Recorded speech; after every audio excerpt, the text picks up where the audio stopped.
Hello there, fellow truth seekers.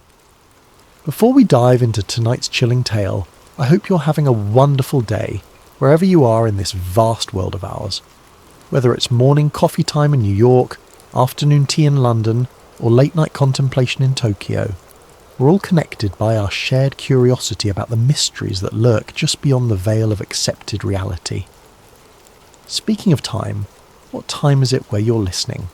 And more importantly, where are you from? I love knowing that Sleep Theories reaches every corner of our planet, connecting minds across continents. If you're new here, please consider subscribing. We're building a community of people who aren't afraid to ask the difficult questions and explore the shadows where truth often hides. Now, settle in as we journey to one of the most remote and enigmatic places on Earth, Mount Hayes, Alaska. What you're about to hear are the recovered field notes of Dr. Sarah Chen, a geophysicist who thought she was studying a mountain until she realised the mountain was studying her. Field notes, Mount Hayes Geological Survey. Classification, redacted. Entry 1, March 15th, 2024, Day 1. The job offer. I should have known something was wrong when they offered me triple my usual rate. My name is Dr. Sarah Chen, and I'm a contract geophysicist. 23 years of mapping underground structures, analysing seismic data, and helping oil companies find black gold in impossible places. I've worked everywhere from the North Sea to the Sahara, but I've never been offered a job quite like this one. The call came on a Tuesday morning while I was reviewing core samples from my last assignment in Montana. The voice on the other end was crisp, professional, and oddly urgent. Dr. Chen, this is Marcus Holloway from Meridian Aerospace Solutions. We have a project that requires your particular expertise in remote geological analysis. Meridian Aerospace. I'd heard the name whispered in certain circles. A private company with deep government contracts, the kind that didn't advertise their services or maintain public websites, the kind that made satellites disappear and asked no questions about why. What's the location? I asked, already reaching for my travel bag. Work had been slow lately, and my bank account was feeling the pinch. Mount Hayes, Alaska, Eastern Alaska Range. We need a comprehensive geological survey of the subsurface structures within a 15-mile radius of the summit. Mount Hayes. Even I knew that name, though I couldn't immediately place why. Something about it triggered a vague memory, like a half-remembered dream that leaves you unsettled all day. When do you need me there? Tomorrow. The money was too good to refuse. $60,000 for a 2-week survey, plus expenses, plus a completion bonus that would clear my student loans and then some. I should have asked more questions. I should have wondered why they needed results so quickly, or why they were willing to pay so much for what seemed like routine geological work. Instead, I packed my seismic equipment and flew to Fairbanks. Entry 2, March 16th, 2024, Day 2, into the ice. The helicopter ride to the research outpost was my first clue that this wasn't going to be a normal assignment. Our pilot, a weathered Alaskan named Joe Reeves, kept glancing nervously at his instruments as we approached the mountain. The GPS flickered intermittently, and the radio crackled with static that seemed to pulse in regular intervals. Funny thing about this mountain, Joe said over the headset, his voice tight. Been flying these skies for 30 years, and my instruments always go screwy near Hayes.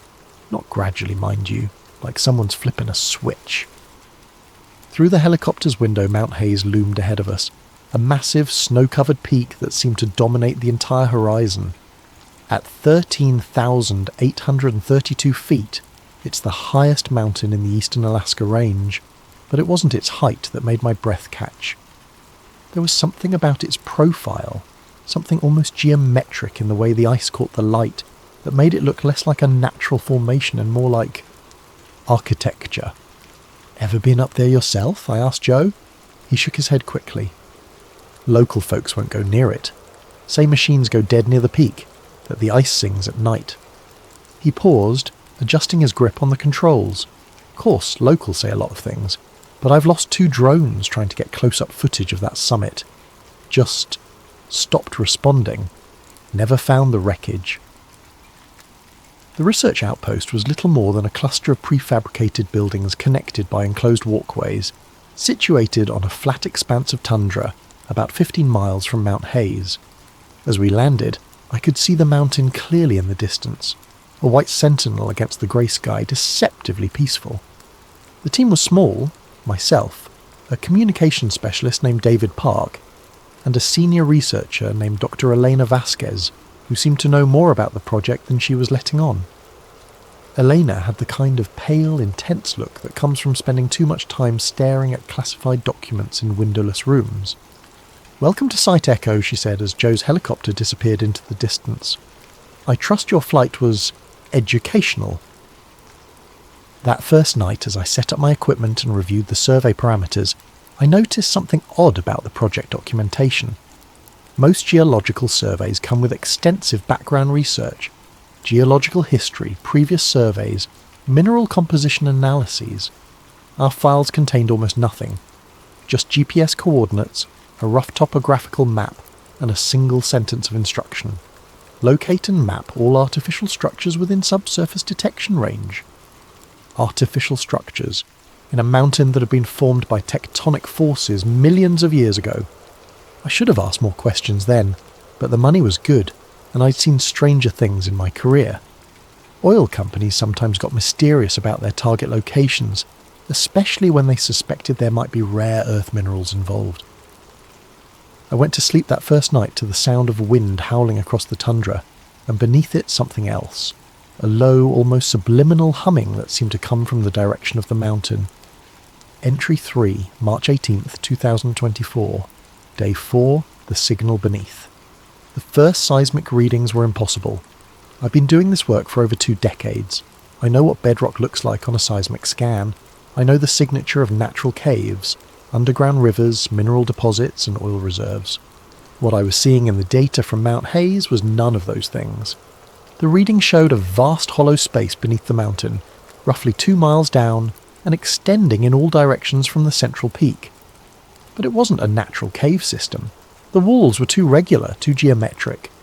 The acoustic properties suggested smooth, artificial surfaces that reflected sound waves in patterns I'd never seen before. More disturbing were the frequency readings. Every few hours my instruments would detect a deep, rhythmic pulse emanating from somewhere beneath the mountain. Not seismic activity. The frequency was wrong for that. This was something else. Something that seemed almost deliberately timed. "David," I called to our communications specialist who was monitoring radio traffic from the main cabin. "Are you picking up any unusual transmissions? Low frequency, regular intervals?" He looked up from his equipment, frowning. "Funny you should ask.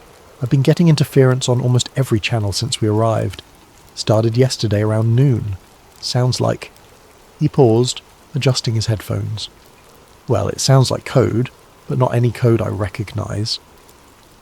Dr. Vasquez emerged from her office, where she'd been spending most of her time on encrypted satellite calls. "What kind of code?" David played back a recording. Through the speakers came a series of low, pulsing tones, regular as a heartbeat, but complex in their pattern. Dot dash, dot dot dash. Pause. Dot dot dash dot. Pause. The sequence repeated 3 times, then went silent for exactly 4 minutes before starting again. "It's not Morse," David said. "At least not standard Morse, but there's definitely a pattern to it." Elena's face had gone very pale. "When did this start?" "About 6 hours after Dr. Chen began her deep seismic scanning." Elena and I exchanged a look.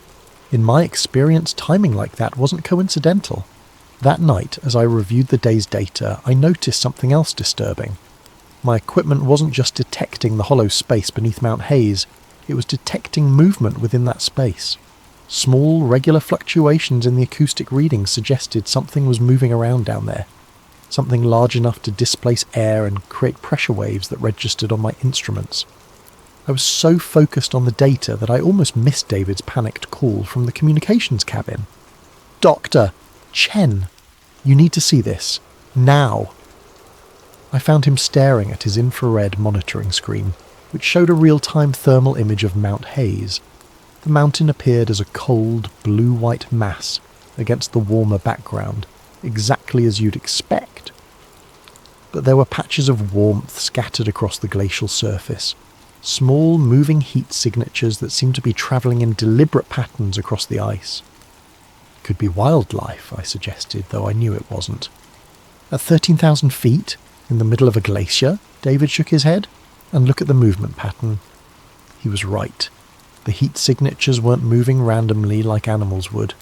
They were following precise geometric paths, tracing patterns across the ice that looked almost like circuit boards or neural networks. "It's not an echo," David said quietly, his voice barely above a whisper. "It's a beacon." Entry 4, March 20th, 2024, Day 6. The Stargate Files. I couldn't sleep. The data made no sense, and Dr. Vasquez's increasingly secretive behaviour was setting off every alarm bell in my head. So I did what any curious scientist would do. I started digging. The research outpost server contained the usual collection of geological databases, weather monitoring systems and communication logs. But buried in a subdirectory labelled Historical Research was a folder I hadn't noticed before. CRV-12B Hayes Site. The files inside changed everything. Project Stargate. I'd heard rumours about it in graduate school, a CIA program from the 1970s and 80s that used psychic, remote viewers to spy on foreign governments and investigate paranormal phenomena. Most people assumed it was either a hoax or a failed experiment that had been quietly shut down. The documents in the folder suggested otherwise. Date: September 15th, 1983. Classification: Secret Nuforn. Subject: Remote viewing session. Target: Hayes anomaly. Viewer: Subject 12, Ingo Swan. Monitor: Dr. Harold Pathoff. Session transcript. Excerpt. Target appears to be a large artificial structure underground, very deep. I'm seeing metal, but not like our metal. Smoother, almost organic looking. There are beings here. Tall, not human. They're watching something. Watching us. I feel like they can sense me viewing them. This is not right. They're emitting something. Thoughts, signals, like radar but directed at consciousness itself. Session terminated at viewer's request. Additional notes from Dr. Puthoff. Subject 12 experienced severe psychological distress following this session. Reported persistent sensation of being watched for several weeks afterward. Recommend Hayes' target be classified as hostile and avoided in future operations. There were dozens of similar reports. Multiple remote viewers, all describing the same thing. A massive artificial structure buried deep within Mount Hayes, inhabited by non-human entities that seemed to be conducting some kind of surveillance operation. One report, dated 1985, contained a chilling detail. Viewer 7 described the entities as watchers, who have been observing human development for an extended period. When asked about their purpose, Viewer became distressed and reported receiving the telepathic message, "You're not ready to know, but you will be useful." The final document in the folder was a memo dated 1987, stamped with the logo of the Defense Intelligence Agency. Project Stargate findings regarding Mount Hayes have been forwarded to Majestic 12 for evaluation. Site is to be designated Delta 6 and placed under permanent monitoring. No civilian access permitted within 50-mile radius without special authorization. Remote viewing of target is hereby prohibited. I sat back in my chair, my hand shaking slightly as the implication sank in. We weren't here to conduct a routine geological survey. We were here to study something that the government had known about for decades, something they'd been watching and hiding for over 40 years. And now, somehow, that something was sending signals. Entry 5. March 21st, 2024, Day 7. The Mountain Wakes. The phenomena intensified overnight. I woke to find David frantically adjusting his equipment, cursing under his breath as every GPS unit in the facility showed different coordinates for our location. According to the various devices, we were simultaneously in Alaska, northern Canada, and somewhere in the middle of the Arctic Ocean. "It's like something's jamming the satellites," he muttered, "but not randomly. It's forcing them to show specific false locations." Dr. Vasquez emerged from her quarters looking haggard, as if she hadn't slept at all. "We need to evacuate," she said, without preamble. The situation has become unstable. What situation? I demanded. Elena, what the hell is really going on here? Before she could answer, the facility's proximity alarms began blaring. Something was approaching the outpost. Something large enough to trigger the motion sensors but invisible to our cameras. We rushed to the observation deck and stared out at the landscape. The tundra appeared empty, but our instruments insisted otherwise. The seismic readers showed massive movement beneath the ground, as if something enormous was travelling through the earth itself, heading directly toward us. Then the voices started. It began as a whisper, barely audible over the wind, but as we listened, the sound grew clearer. Human voices, dozens of them, all speaking in unison. The words were indistinct, but the rhythm was hypnotic, almost compelling. David ripped off his headphones with a gasp. It's coming through the radio equipment. Every frequency, every channel. They're all saying the same thing. What are they saying? He looked at me with wide, frightened eyes. Coordinates. They're repeating GPS coordinates over and over again. The coordinates led to a point on Mount Hayes, about 2 miles up the southeastern face. As we watched through binoculars, a section of the glacial ice began to crack and shift. Something was moving beneath the surface, something massive enough to fracture ice that had been solid for centuries. Dr. Vasquez grabbed my arm. We have to leave, now before dash. She was interrupted by a sound that made my blood freeze, a deep, resonant tone that seemed to come from the mountain itself. The ice was singing, just as the locals had warned. But this wasn't the random sound of settling glaciers. This was music, complex and alien, that seemed to bypass the ears and vibrate directly in our bones. David suddenly stood up, his eyes glazed and unfocused. Without a word, he walked toward the exit. David, where are you going? I called after him. He didn't respond. Eleanor and I followed him outside, where we found him standing in the snow, staring at Mount Hayes with an expression of rapture. He was whispering the coordinates under his breath, over and over, like a mantra. It took both of us to drag him back inside, and even then he fought us, desperate to return to the snow and continue his vigil. When we finally got him sedated and secured, I noticed something that made my blood run cold. During our struggle, David had used his finger to write something in the condensation on the window. A series of symbols that weren't quite letters, weren't quite numbers, but somehow conveyed meaning directly to my brain. They have always been here. Entry 6, March 22nd, 2024, Day 8. Descent. Against Elena's frantic protests, I decided to investigate the crack in the glacier. The seismic readings were off the charts. Whatever was happening beneath Mount Hayes was building to some kind of crescendo, and every scientific instinct I possessed demanded that I document it. This was the discovery of a lifetime, evidence of non-human intelligence that had been hidden for decades. I loaded my portable equipment into a snowmobile and set out across the tundra toward the mountain. The closer I got to Mount Hayes, the stranger things became. My compass spun wildly, unable to find magnetic north.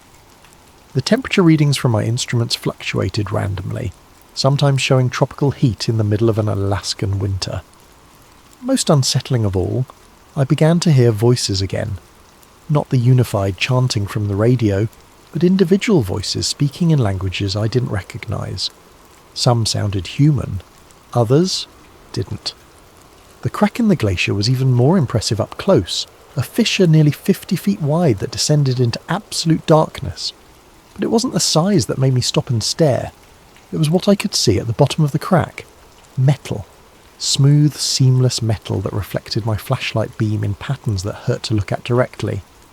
The surface seemed to ripple and shift, as if it were liquid rather than solid, and embedded within it were structures that looked disturbingly organic, almost like neural pathways or blood vessels. I set up my camera equipment and began recording, documenting every detail of what I was seeing. The metal structure extended far beyond what my lights could illuminate, disappearing into the depths of the mountain. This wasn't a building or a machine. It was something else entirely, something that seemed to blur the line between technology and biology. As I worked, I became aware of a sensation I'd never experienced before. I felt observed, not just watched, but studied, analysed, catalogued. Something was paying very close attention to me, and it wasn't human. The feeling intensified as I moved closer to the exposed metal surface. My instruments began picking up electromagnetic activity, unlike anything in my experience. Patterns of energy that seemed to pulse and flow like thoughts made visible. That's when I saw it. Deep within the metallic structure, barely visible in the reflected light of my camera, something moved. Something large and elongated, with what might have been limbs or appendages that moved with deliberate, intelligent purpose. I managed to capture nearly 30 seconds of footage before my equipment suddenly died. Every battery drained simultaneously, every circuit fried, every lens cracked as if exposed to extreme temperature variations. In the sudden darkness, with only the starlight reflecting off the ice, I heard a sound that will haunt me for the rest of my life, assuming I have a rest of my life. It was breathing. Slow, deep, rhythmic breathing that seemed to come from the metal structure itself. And beneath it, almost subliminal, was something that might have been laughter. Entry 7. March 23rd, 2024. Day 9. They've always been here. I barely made it back to the outpost. My snowmobile's engine died twice during the return journey, and I had to navigate by starlight after my GPS unit began displaying coordinates for locations on other planets. Elena was waiting for me with a satellite phone and an expression of grim resignation. "There's someone who wants to talk to you," she said.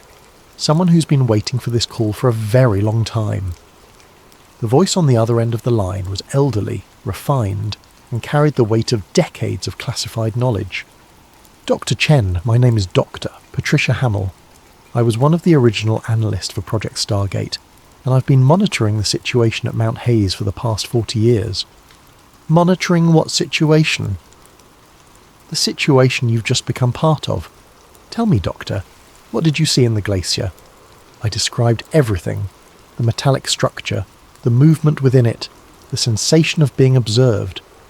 Dr. Hamill listened without interruption, occasionally making notes. "What you've discovered isn't new," she said when I finished. "Mount Hayes is one of 3 major observation stations that we've identified in the Northern Hemisphere. The others are located beneath the Greenland ice sheet and in the Siberian wilderness. We believe they've been there for millennia, possibly since before recorded human history."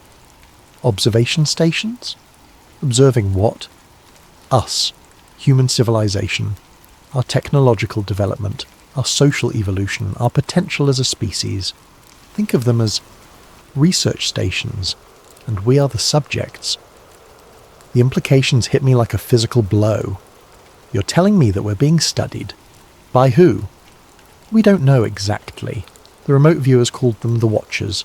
They appear to be non-human, highly intelligent, and possessed of technology that makes our most advanced systems look like stone tools. What we do know is that they've been influencing human development for centuries, perhaps longer." "Influencing how?" "Subtle manipulations, electromagnetic fields that affect brain activity, frequency transmissions that influence decision-making processes.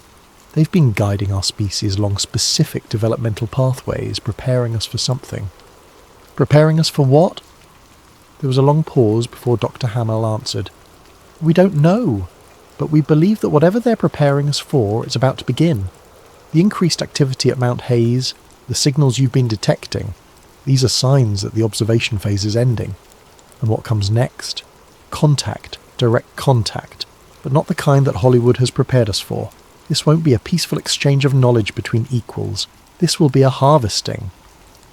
The word hung in the air like a death sentence. "Dr. Chen, you need to understand something very important. You didn't discover them.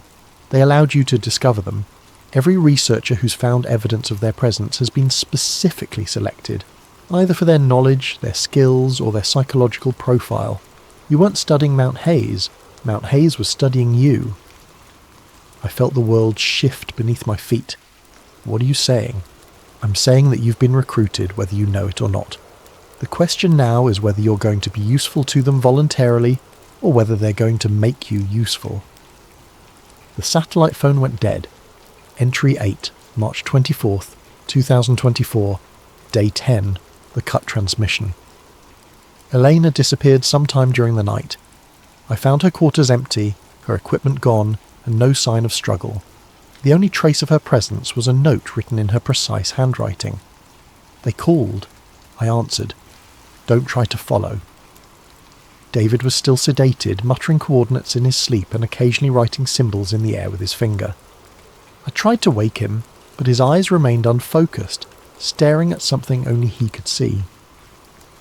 I was alone in the facility, 15 miles from the nearest human settlement, with equipment that was failing at an accelerating rate. Every time I tried to establish communication with the outside world, the transmission would cut out or be replaced by that rhythmic pulsing tone. But I had to try. The world needed to know what was happening here. I spent the morning copying all of my data onto multiple drives, preparing redundant transmission packages, and setting up every communication method at my disposal.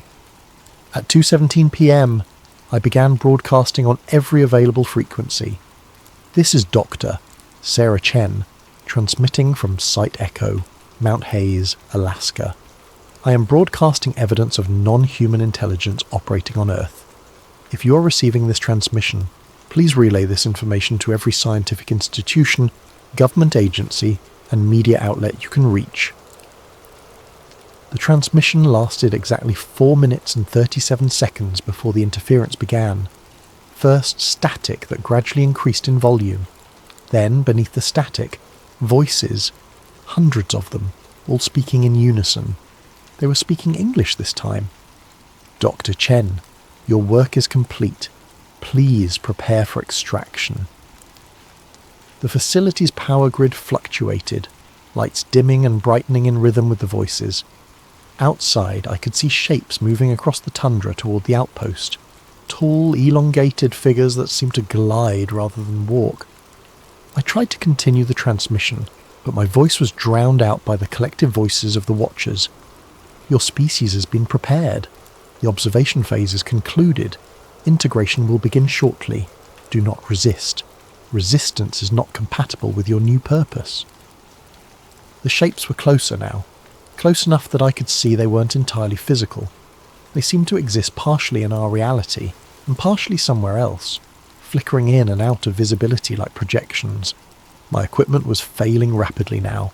Screens going dark, hard drives corrupting, backup power systems shutting down one by one. But I managed to record one final message. If anyone receives this, understand that they've been watching us for longer than we can imagine. Mount Hayes is just one of their stations. There are others. Find them. Expose them. Don't let them. The transmission cut out as something massive settled onto the roof of the facility. The entire building shook, and through the skylights I could see something that defied description. Part machine, part organism, part something else entirely. The voices were inside my head now, no longer coming through the speakers, but speaking directly to my consciousness. You have been useful, Doctor, Sarah Chen. Your knowledge, your documentation, your psychological profile, all exactly as required. You will continue to be useful. I tried to run, but my legs wouldn't obey. The neural interference was overwhelming, like trying to think through static. My vision blurred, and I felt my consciousness beginning to fragment. The last thing I remember clearly was looking out the window at Mount Hayes and realizing that the mountain itself was changing. The snow was sliding away from the peak, revealing the smooth, metallic surface beneath. It wasn't a mountain at all, it was a structure. A vast, ancient structure that had been masquerading as a natural formation for centuries. And it was opening. The peak split apart like a flower blooming, revealing an interior that pulsed with bioluminescent light. Things were emerging from within. Not ships, not creatures, but something that was both and neither. They rose into the sky in perfect formation, heading south toward the populated regions of Alaska, then beyond to the lower 48 states. The integration had begun.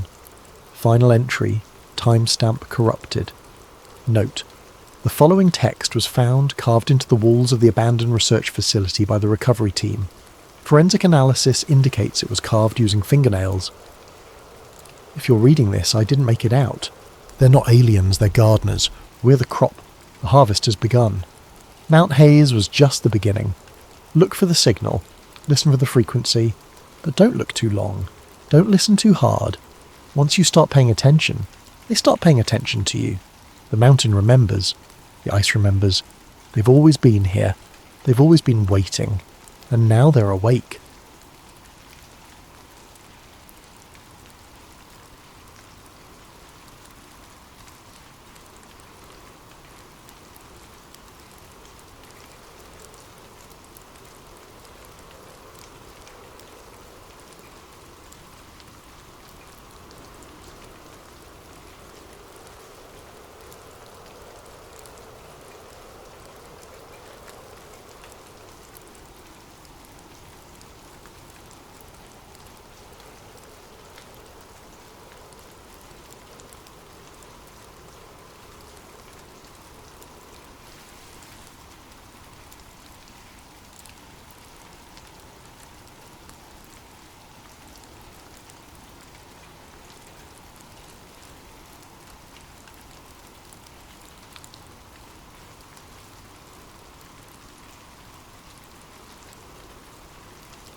Tonight, I'll be your guide on a journey into one of the coldest and most enduring mysteries of the Cold War era.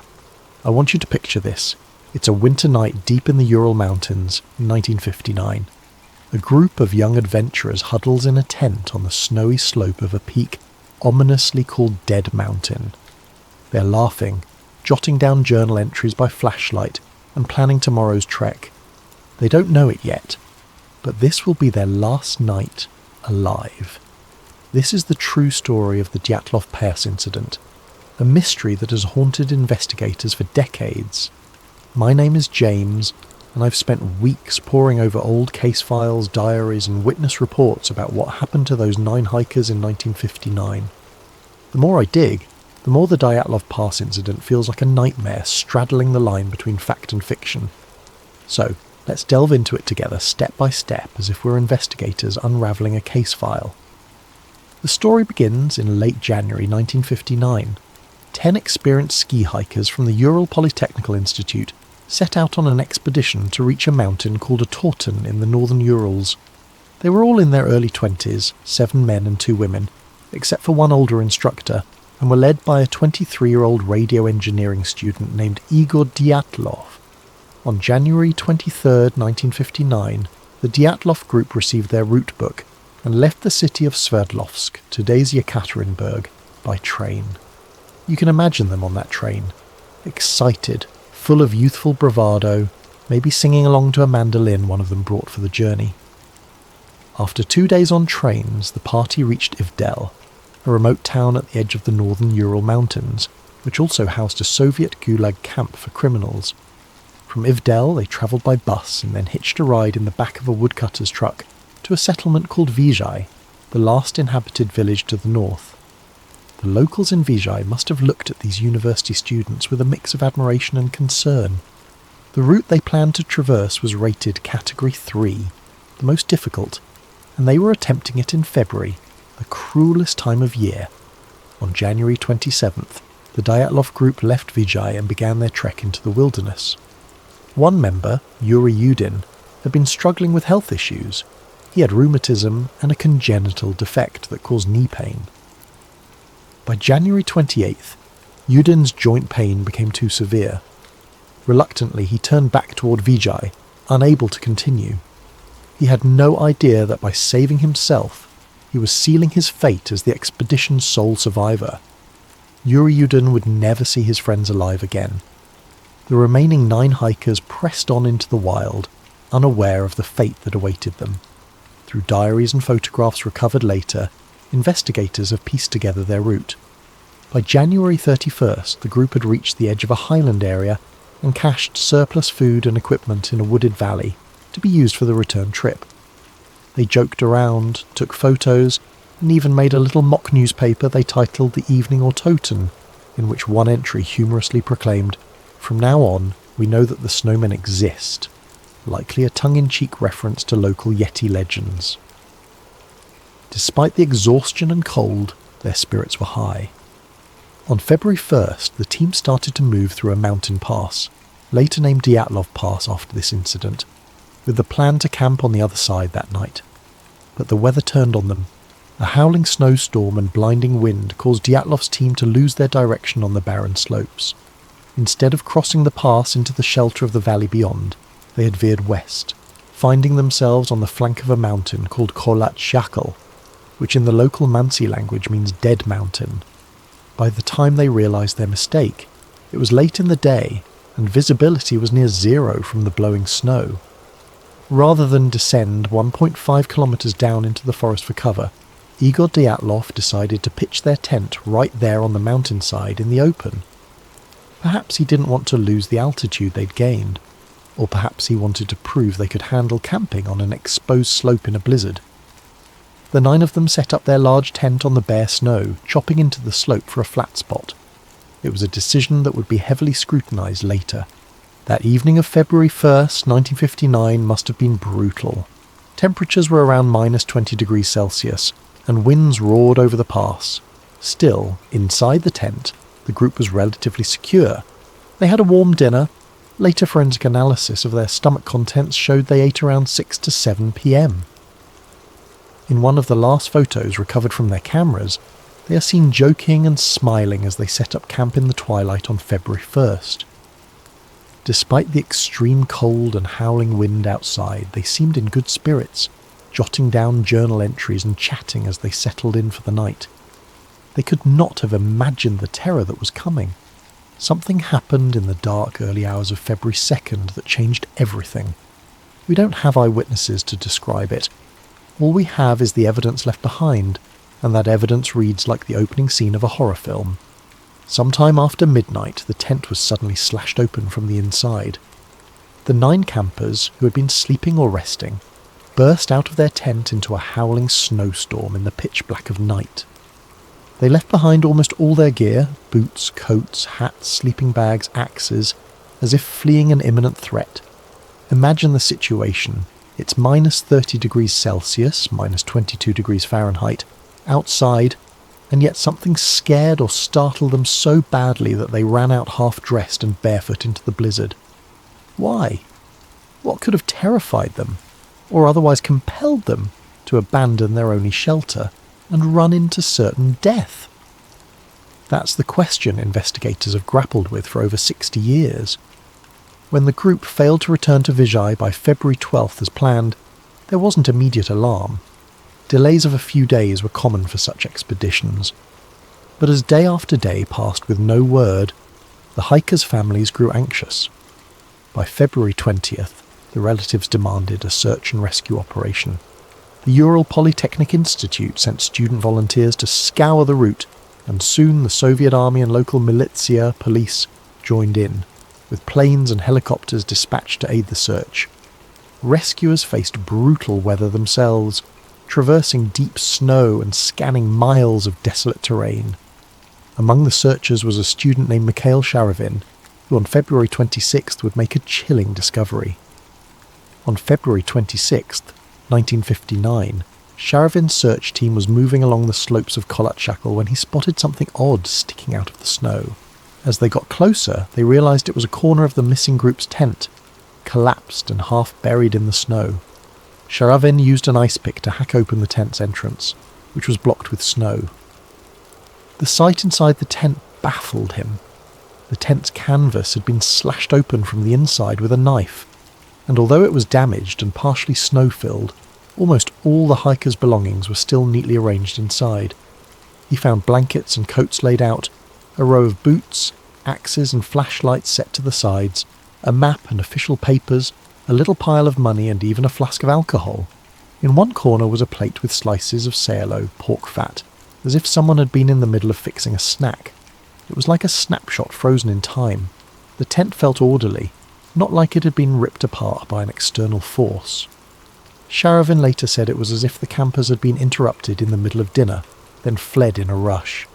The scene sent shivers down his spine. Why would experienced hikers cut open their only shelter and run away without boots or coats?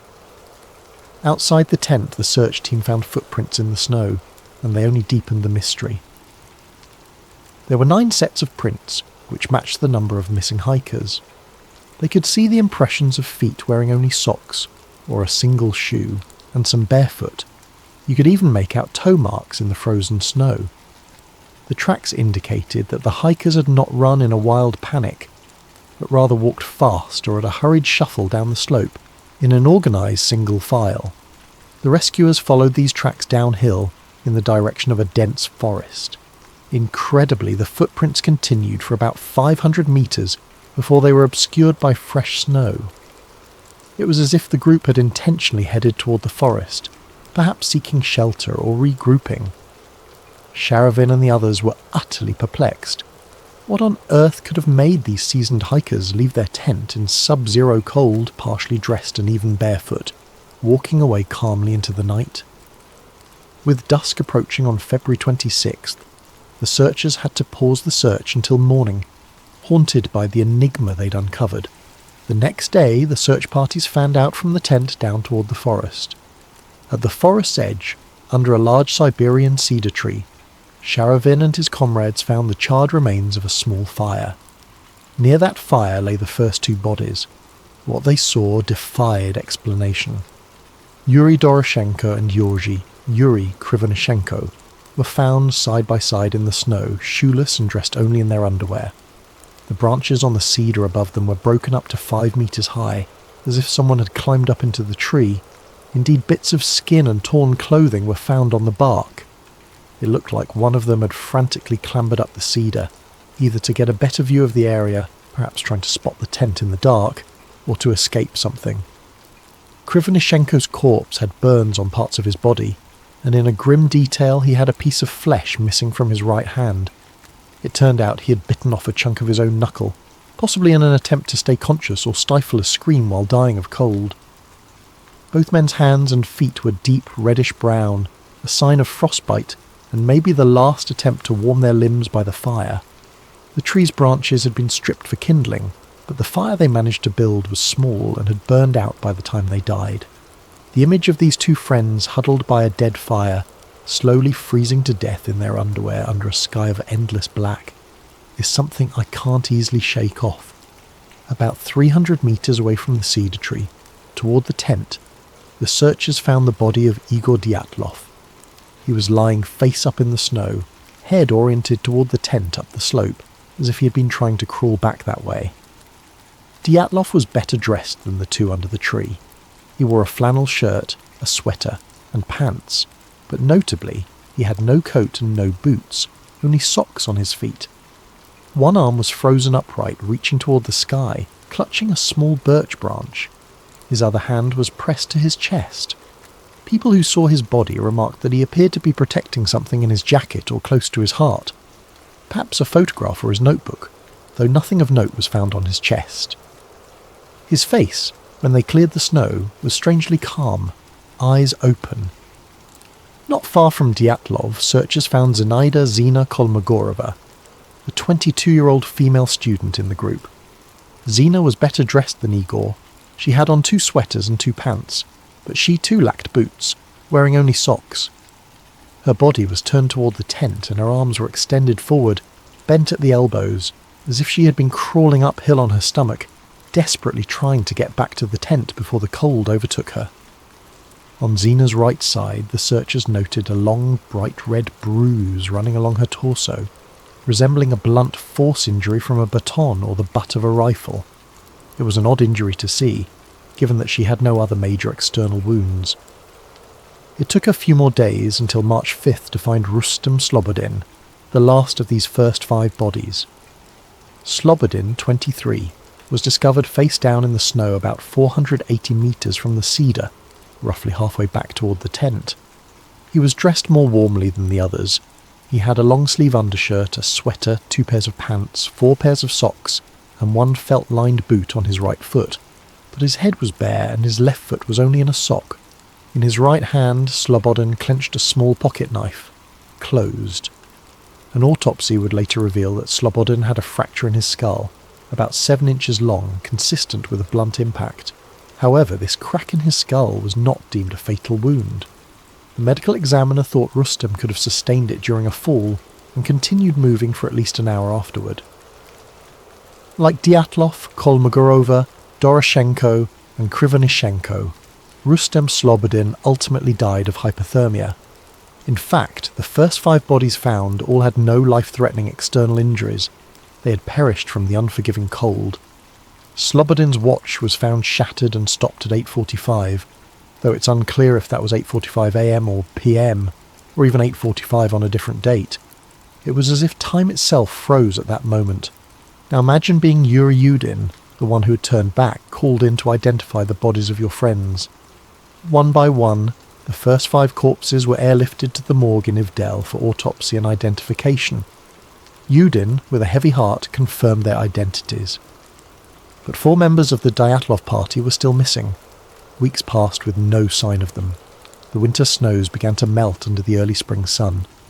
It wasn't until May, nearly 3 months later, that nature revealed the remaining victims, turning the mystery into something even more haunting.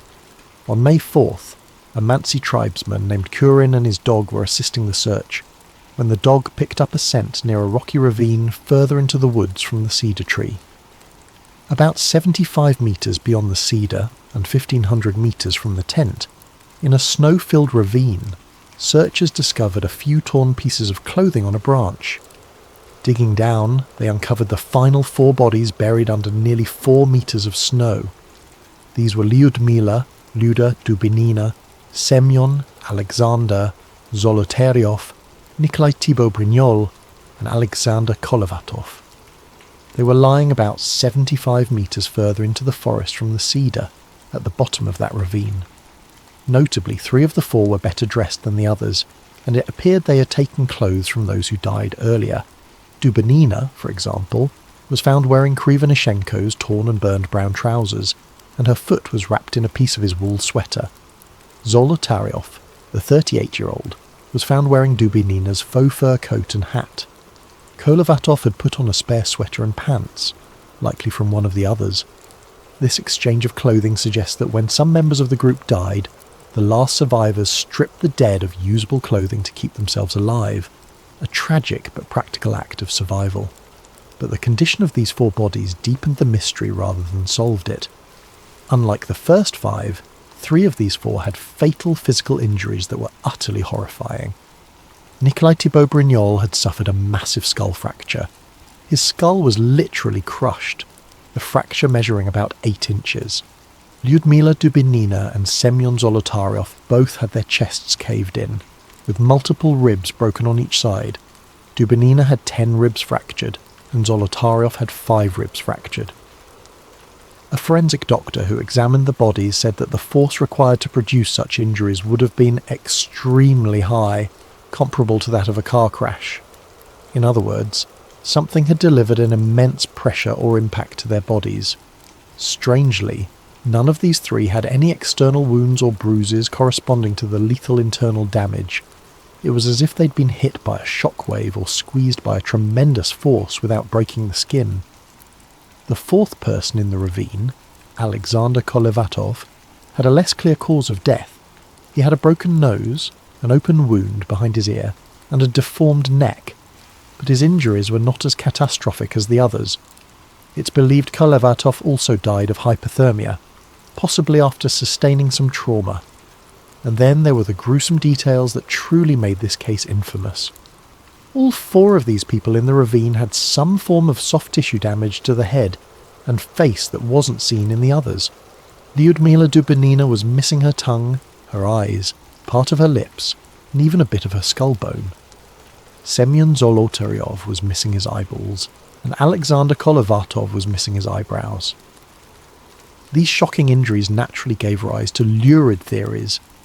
Was the group attacked by someone or something that ripped out tongues and eyes? However, the medical experts had a more mundane explanation. The 4 in the ravine were found in a stream bed. During the 3 months before they were found, water and scavenging animals likely caused the soft tissue of their faces to decompose or be eaten away. In Dubinina's case, the autopsy noted that her stomach contained about 100 grams of coagulated blood, suggesting her heart was still beating when her tongue was removed, meaning the tongue likely decomposed or was scavenged very soon after her death. As horrifying as these injuries sound, investigators believe they were postmortem effects, not violence inflicted while alive. Still, when these details became public, they fueled wild speculation about murderous attackers or supernatural evil. It didn't help that Zolotaryov was found with a camera around his neck, different from the other cameras found in the tent, and his hand holding a pen and notepad, as if he died trying to write something down. Unfortunately, whatever he intended to note was never written. The pad was blank. The investigators in 1959 were at a loss to come up with a satisfying explanation for all this. A criminal inquest began as a matter of procedure, since several of the deaths involved injuries. They first suspected that the native Manatee people, reindeer herders of the region, might have attacked the campers for trespassing on sacred land. But that theory was quickly dispelled. The only footprints found at the scene were those of the hikers themselves, and there were no signs of hand-to-hand struggle on the bodies. In fact, the Mansi had helped in the search, and had no history of hostile encounters with hikers. Next, investigators considered an avalanche, but the pattern of the tent and the footprints suggested otherwise. We'll revisit that later. As for animal attack, no large animal tracks were found, and the violent injuries didn't have the telltale marks of claws or teeth. The Soviet authorities were left to conclude that no other humans were involved in the Dyatlov group's demise. One of the doctors famously commented that the force which killed Dubinina and Zolotaryov was more than any human could inflict. No human could be powerful enough to cause such damage. One piece of information emerged that added a strange Cold War twist. When the forensic analysts tested the hikers' clothing, they found unusual levels of radiation on some of the garments. Specifically, Dubinina's brown sweater and Krivonishenko's wool pants were found to be radioactive. This discovery didn't make sense in a hiking context, and was not something the average person could detect. It was only found because one investigator had access to a Geiger counter. The presence of radiation fueled speculation that the Dyatlov party had encountered some secret weapon or radioactive fallout. However, a closer look provided a more ordinary explanation. Yuri Krivonishenko had previously worked at the Muzak nuclear facility and was involved in cleaning up a major nuclear accident in 1957, the Kishtim disaster. It's very possible his clothes were contaminated from that event and still carried traces of radiation. Likewise, Alexander Kolevatov had studied nuclear physics and worked at a secret institute in Moscow, which might explain contamination on some items. In short, the radiation might not have had anything to do with the incident. It could have been a red herring. Still, the fact that their skin reportedly had a deep tan, and some of their hair had turned grey when relatives saw the bodies only intensified rumours of some nuclear or chemical exposure. Authorities claimed the skin tanning was a natural mummification effect from lying in the sun and cold for weeks, and that hair can turn colour from exposure or the embalming process. But to grieving families in 1959, radioactive clothes and orange skin sounded like the stuff of government cover-ups and sci-fi nightmares. By May 1959, the official investigation was drawing to a close without a concrete answer. The lead investigator, Lev Ivanov, was under pressure to wrap it up. In his final report, Ivanov wrote that the hikers died because of the effect of an unknown compelling force. It was a vague catch-all phrase, essentially admitting that they couldn't figure it out. No external culprits could be identified, and the case was therefore closed without any criminal charges. The files were stamped secret and filed away in a Soviet archive. The Dyatlov Pass area was also declared off-limits to other expeditions for the next 3 years, supposedly to prevent any more tragedies, though some see it as an attempt to keep curious eyes away. The inquest's official finding was that the group members died due to a compelling natural force, a phrase that raised more questions than it answered. Imagine the weight of that silence. 9 young lives lost, and their families were told they would never know exactly how or why. In the Soviet Union of 1959, that was that. Some of the parents and siblings sensed a cover-up. Zina Kolmogorova's mother, for instance, and Igor Dyatlov's parents all received hushed warnings from officials. The families were explicitly told, "You will never know the truth, so stop asking questions." In those days, if the party or KGB told you to be quiet, you stayed quiet, out of fear. So the families buried their children without knowing what really happened, and the Dyatlov incident faded into an eerie Cold War legend whispered about in Ural classrooms and mountaineering clubs. As for Yuri Yudin, the sole survivor who wasn't even there, he lived the rest of his life with survivor's guilt and a burning desire to find the truth. Yudin repeatedly insisted that his friends did not die due to some simple natural accident. He felt in his gut that something else, something man-made, had to have caused it. In interviews before his death in 2013, Yuri Yudin openly voiced his belief that the Soviet authorities knew more than they let on about the incident. In fact, not long before he died, Yudin publicly stated that he believed his teammates had been taken out of the tent at gunpoint and murdered. He even speculated that Dubinina's tongue was cut out by perpetrators because she was the most outspoken of the group. These are incredibly serious accusations, and they were never proven. Yudin admitted he had no evidence, just deep suspicions after a lifetime of thinking about it. Whether Yudin was right or wrong, his perspective shows just how deeply the Dyatlov mystery can burrow into someone's soul. So, here we are decades later, with more questions than answers. I'm a modern-day investigator, combing through the remnants of old reports and new theories. As I piece together each bit of evidence, I feel that cold wind from Dead Mountain blowing through the decades. The Dyatlov Pass incident has become one of the world's most enduring mysteries, precisely because it sits at the crossroads of the explicable and the baffling. Over the years, numerous theories have been put forward to explain it, some grounded in scientific reasoning, others veering into the paranormal or conspiratorial. Let's examine these theories one by one, like branching investigative paths, and see where each leads. Keep in mind, any good explanation must account for all the odd details we've discussed: the torn tent, the state of undress, the bizarre injuries, the radiation, the reports of strange lights in the sky, the secrecy. It's a tall order, but let's walk these paths together. The first path is the one that the Russian authorities themselves eventually settled on: an avalanche. For many, this is the most straightforward explanation.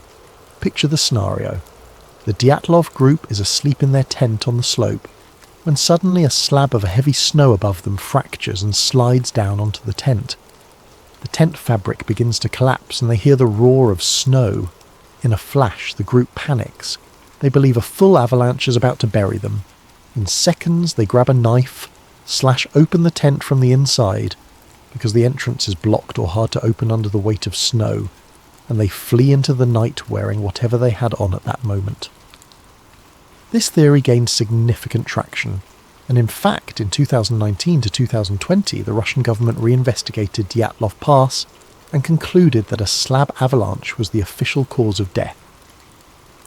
Later that year, a team of scientists published new computer simulations supporting the plausibility of an avalanche. In this case, the most appealing aspect of the avalanche theory is that the hiker's actions no longer seem irrational under this lens. If you believe an avalanche is about to crush you, doing whatever it takes to get out of the tent and moving to safer ground is exactly the right response. And indeed, everything the Dyatlov group did after leaving the tent can be seen as textbook survival behaviour once you assume an avalanche threat. The theory goes like this. A slab of snow, perhaps loosened by the wind or the heat from their stove earlier, slid and partially buried the tent, making loud cracks and rumbles. The experienced hikers immediately and calmly initiated an emergency evacuation. They cut their way out of the tent and headed for ground that would be safe from a larger avalanche, which in this case meant moving toward the tree line on the far side of the pass. They didn't take time to put on boots or grab equipment because every second mattered. In their minds, they had to get clear of the Avalanche path. In just their socks and light clothes, they made it about a mile downslope to the forest. There they regrouped and tried to stay warm by building a fire. We saw evidence of that by the cedar. They also dug a snow cave as a shelter. The ravine where the last four were found had branches laid out on the floor.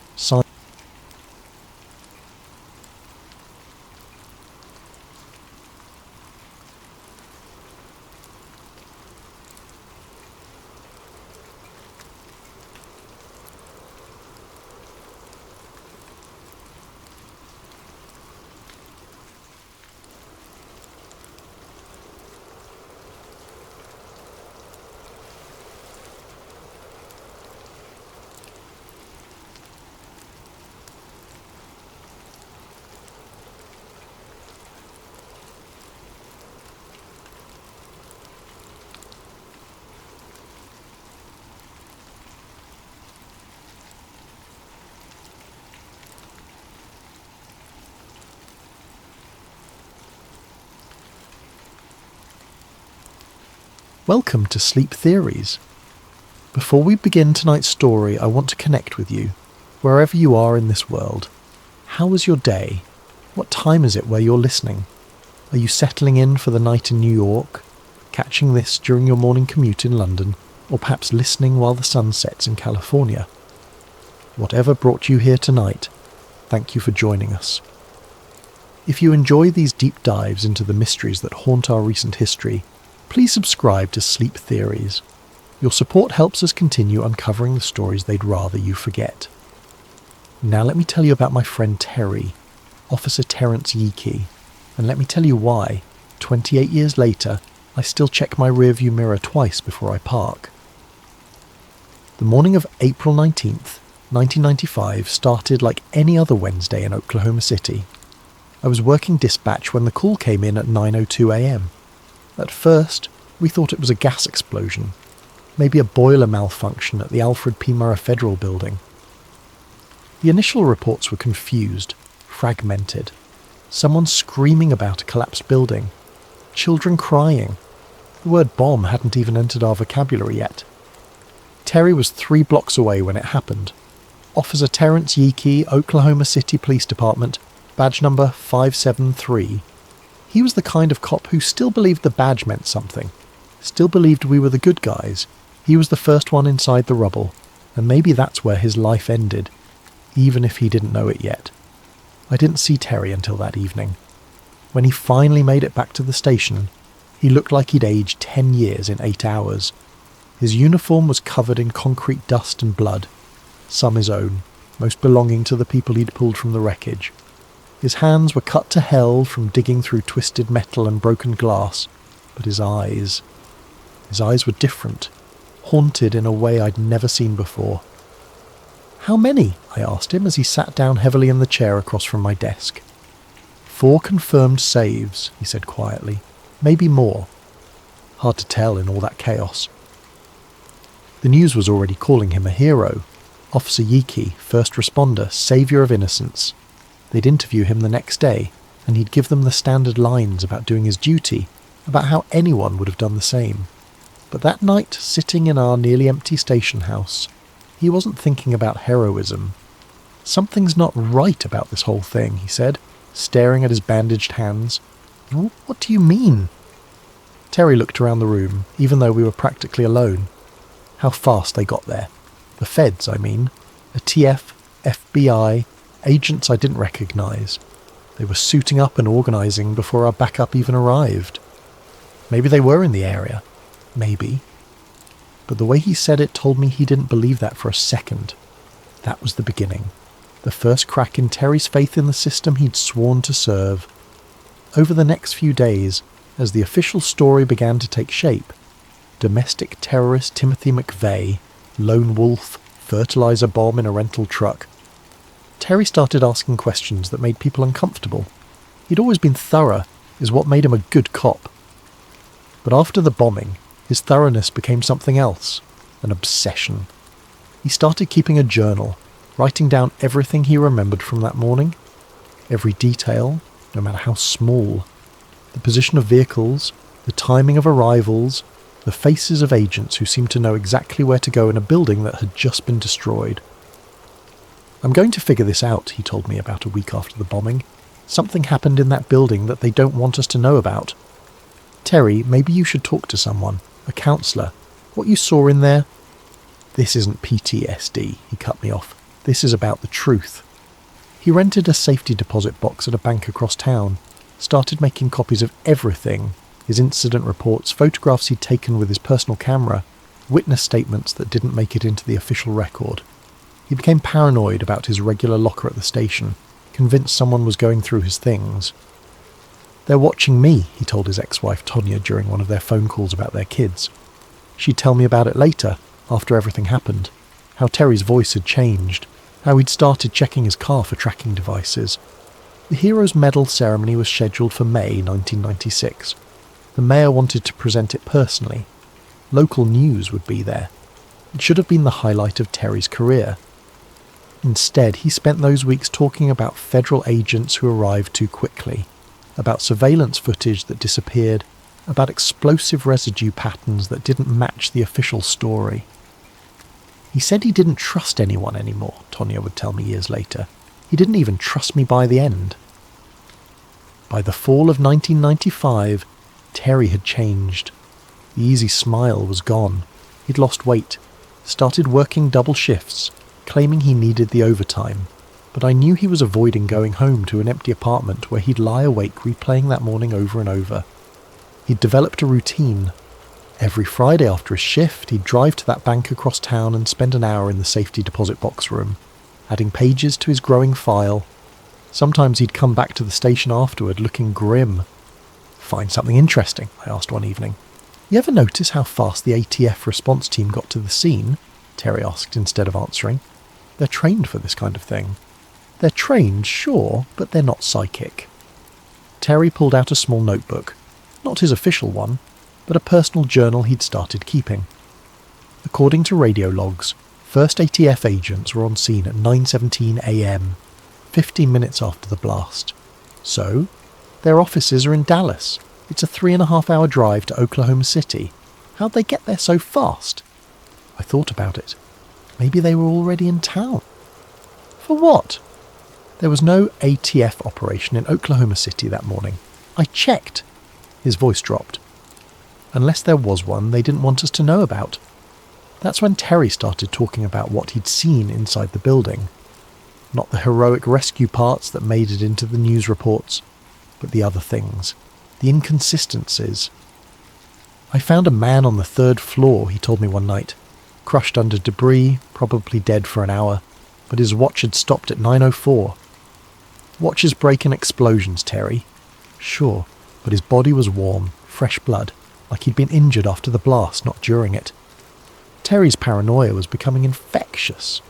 I started noticing things too. How certain federal agents seemed to know exactly where to look in the wreckage, how quickly they'd cordoned off sections of the building, how witness statements were being revised to match the official timeline. But it was the photographs that really convinced me Terry was onto something. He'd brought his personal camera to the scene, against regulations, but in the chaos, nobody noticed. The pictures he took in those first crucial hours showed things that didn't make it into the FBI's evidence collection. "Look at this," he said, spreading the photos across his kitchen table. "See that van parked behind the building?" I looked. There was indeed a white van, positioned oddly close to the rear of the federal building. "Now look at this photo, taken 30 minutes later." The van was gone. "Could have been moved by emergency crews." "Could have been, but look at the license plate in the first photo." I squinted. The plate was partially visible but readable. "Did you run it?" "I tried. Came back as classified. Government vehicle." Terry had dozens of these photographs. Vehicles that appeared and disappeared. People in federal jackets who seemed to be directing operations before any official command structure was established. Areas of the building that were sealed off immediately before proper forensic teams arrived. "They knew," Terry said quietly. "Somehow, they knew this was going to happen." The next week, Terry's apartment was broken into. Nothing valuable was taken. His TV, stereo, cash were all untouched. But his home office had been carefully searched. Papers shuffled through, Computer files accessed. Professional job, Terry told me. Whoever did this knew what they were looking for. That's when he started varying his routes to work, started using payphones instead of his home line, started making copies of copies and storing them in multiple locations. I'm not crazy, he insisted. Someone doesn't want me asking these questions. His ex-wife Tonia started getting strange phone calls, hang-ups, voices asking about Terry's whereabouts. She began limiting the kids' visits to his apartment. He told me he had evidence that would blow the case wide open, she'd tell investigators later. Said he was going to take it to someone at the Department of Justice who could be trusted. By Christmas 1995, Terry was talking about federal agents inside the building before the explosion. Not arriving after, inside, already there, like they'd been waiting. I saw 3 men in ATF jackets on the second floor, he told me. They were taking photographs of something. This was maybe 10 minutes after the blast. But here's the thing, the stairwell they came down from was completely blocked by debris. Had been since the explosion. So how'd they get up there? I didn't have an answer for that. There's another way into that building, Terry continued. Has to be, and they knew about it. January 1996. That's when I started noticing my own phone acting strange. Clicks and delays. Conversations that felt like they had extra ears listening. I'd always dismissed Terry's paranoia as trauma-induced hypervigilance, but suddenly I wasn't so sure. The breaking point came when I tried to access security footage from police headquarters. Routine request. I was working on an unrelated case and needed to review some tape from the week of the bombing. The footage wasn't there. Not erased, not corrupted. Gone. Like it had never existed. Maintenance issue, the tech told me. System crashed that whole week. We lost everything. But I'd seen that footage myself right after the bombing. Watched Terry coming and going, noted the federal agents who'd visited our station. Now it was all gone. Terry wasn't surprised when I told him. They're cleaning house, he said, getting rid of anything that doesn't fit their story. That's when he showed me the real evidence, the stuff he'd been keeping in his safety deposit box. Copies of witness statements that had been revised by federal agents. Photographs of explosive residue patterns that didn't match a single truck bomb. Audio recordings of radio transmissions that were missing from official logs. Look at this, Terry said, pointing to a photograph of the building's interior. See that support column? According to the FBI, the truck bomb outside should have caused the progressive collapse we saw. But look at the blast pattern. I looked. The column showed signs of damage from the inside out, not outside in. That's not from a truck bomb in the street, Terry continued. That's from charges placed inside the building. Jesus, Terry, you're talking about... I'm talking about a coordinated attack using Timothy McVeigh as a patsy. Someone wanted that building to come down and they wanted it to look like domestic terrorism. The recordings were even more damning. Radio chatter from that morning that captured federal agents coordinating movements inside the building, while local responders were still trying to establish a perimeter outside. Agent Rodriguez, 3rd floor is clear for sweep. Copy that. Package is secure. Moving to extraction point Alpha. Package? I asked. That's what I want to know, Terry said. What package? And why were they extracting it while people were still trapped in the rubble? By February, Terry was talking about taking his evidence to the Department of Justice. He'd made contact with someone, he wouldn't tell me who worked in internal affairs. Someone who could be trusted to investigate without alerting the wrong people. I'm going to Washington next month, he told me, going to hand-deliver everything. That's when the real harassment started. Terry's car was vandalised 3 times in 2 weeks. His apartment building's fire alarm went off at 3 a.m. every night for a week. Maintenance could never find the problem. He started getting followed by cars with government plates. They want me to know they're watching, he said. Want me to get scared and back off. But Terry wasn't backing off. If anything, the intimidation made him more determined. I pulled 4 people out of that building, he told me. 4 lives. I held a little girl while she died because the ceiling came down on her before I could get her out. If there's a chance that her death was part of some government operation, I owe it to her to find out. The medal ceremony was rescheduled for May 8th, 1996. The mayor's office wanted to coordinate with national media. Terry's story had gained attention, and they wanted to capitalise on the positive publicity. Terry told them he wasn't sure he could attend. bad timing, he said when they pressed him. I might be travelling. On May 6th, Terry called in sick to work, said he had the flu, but his neighbour saw him leaving his apartment that morning carrying a large envelope and a small suitcase. He looked nervous, the neighbour would tell police later, kept checking over his shoulder. That was the last time anyone saw Terence Yiki alive. May 8th, 1996. The day Terry was supposed to receive his medal for heroism. Instead, his body was found in a field outside El Reno, 40 miles west of Oklahoma City. I got the call at 6 a.m. Captain Morrison's voice was flat, professional. "We found Yiki. You need to get down here." The scene was wrong from the moment I arrived. Terry's car was parked on a dirt road, doors unlocked, keys in the ignition.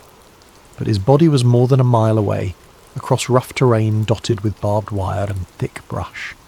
The official cause of death was suicide, but I've seen suicides. This wasn't one. Terry's wrist had been slashed, deep cuts that went to the bone. His arms were lacerated with dozens of smaller wounds. There were ligature marks around his neck, like he'd been strangled or hanged. And finally, a single gunshot wound to the head. "Hell of a way to kill yourself," the coroner muttered, more to himself than to anyone else. The investigator in charge was FBI agent Sarah Chen. I'd never seen her before the bombing, but she'd been assigned to several OKC-related cases since then. "Clear case of suicide," she announced before the forensics team had even finished processing the scene. Officer Yiki was obviously distraught about what he witnessed during the bombing.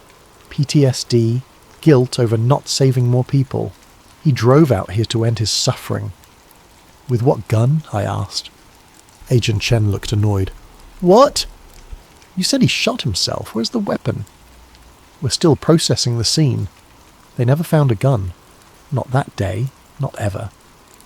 So he slashed his wrists, cut up his arms, somehow strangled himself, walked a mile through rough terrain while bleeding out, then shot himself in the head with a gun that disappeared, I said to Agent Chen. Stranger things have happened. But they hadn't. Not in 20 years of police work. The blood evidence told a different story. There was no blood trail from the car to where Terry's body was found. If he'd cut his wrist at the car and walked that distance, there should have been a clear path of blood drops. Instead, the first blood was found about 50 yards from the body.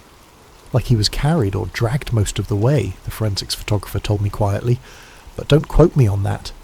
Terry's family was devastated and confused. His ex-wife Tonya insisted he'd never talked about suicide. His sister said he'd seemed excited about something recently, not depressed. "He called me 2 days ago," Tonya told investigators. Said he was finally going to get some answers, that people were going to know the truth. The official investigation lasted exactly 1 week. Agent Chen concluded that Officer Terence Yiki had killed himself due to severe PTSD related to his experiences during the Oklahoma City bombing response. Case closed. But when Terry's family went to collect his personal effects from his apartment, they found it had already been cleaned out. Federal agents had been there first. Said they were looking for evidence related to his mental state, Tonya was told, for the investigation. Terry's safety deposit box was also emptied. The bank manager said federal agents had presented a court order. When Terry's lawyer requested a copy of the order, he was told it was sealed for national security reasons. "Everything's gone," Terry's sister called to tell me. "His files, his photographs, his journals, they took everything."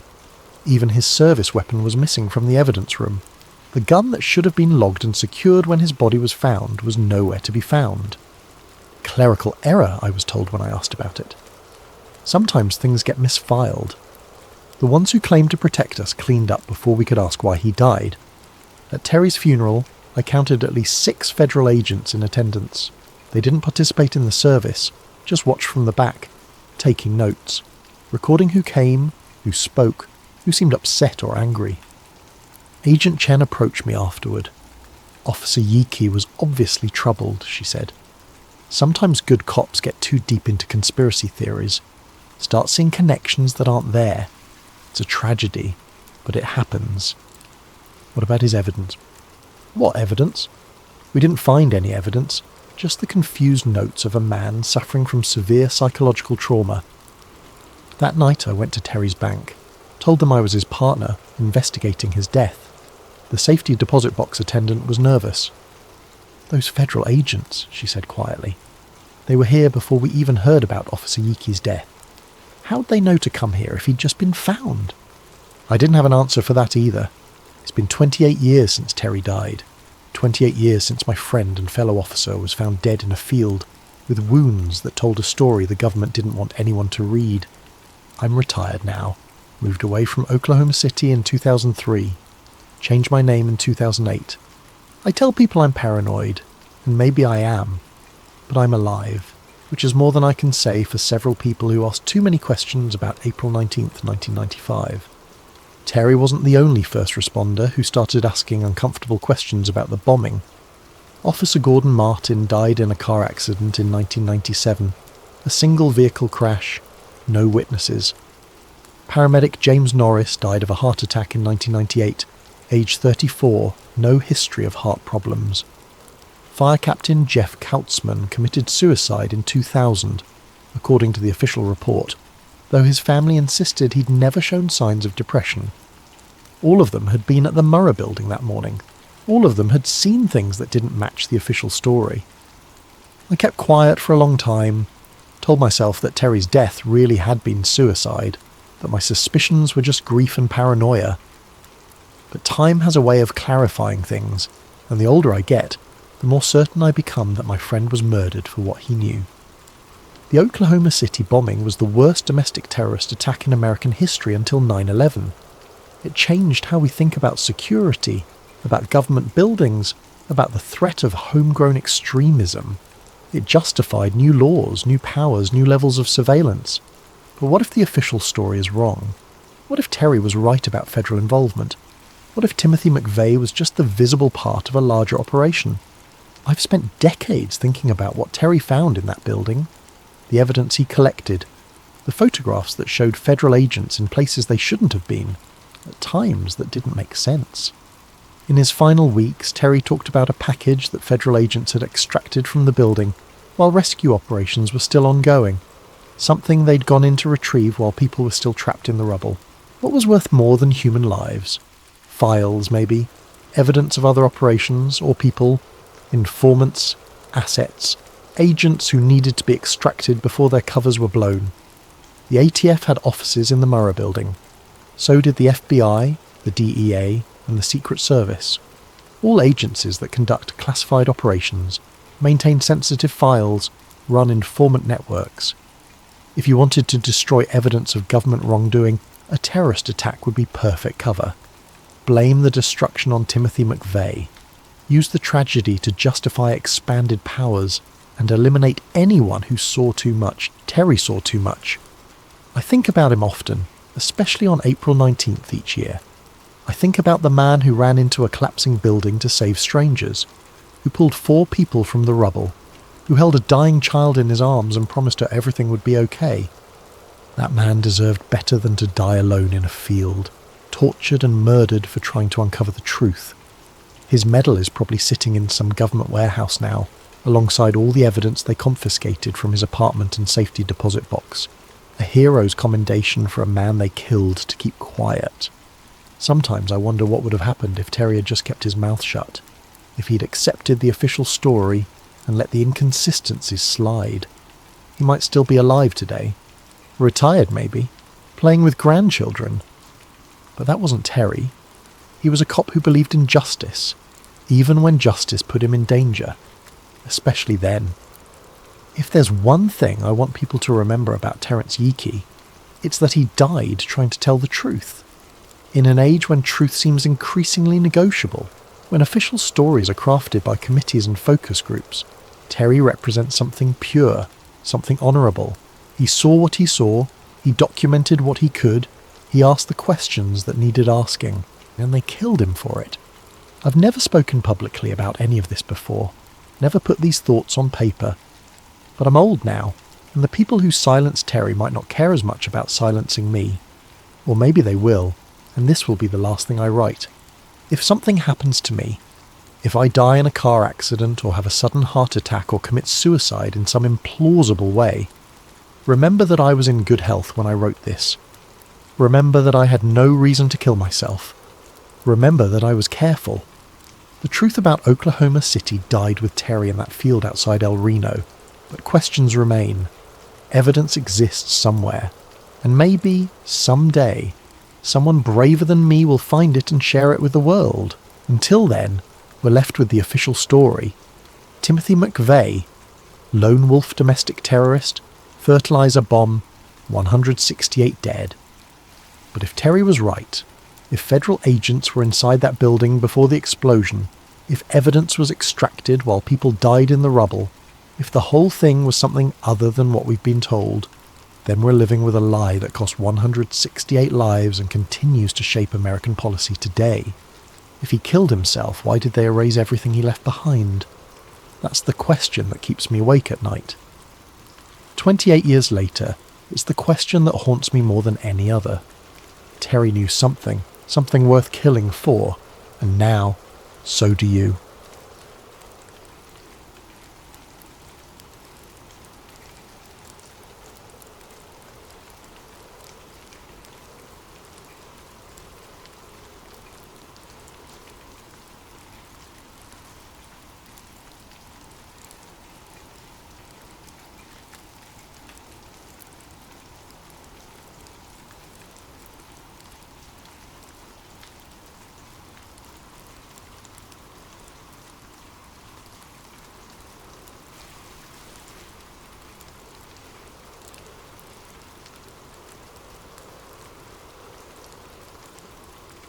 My name is Dr.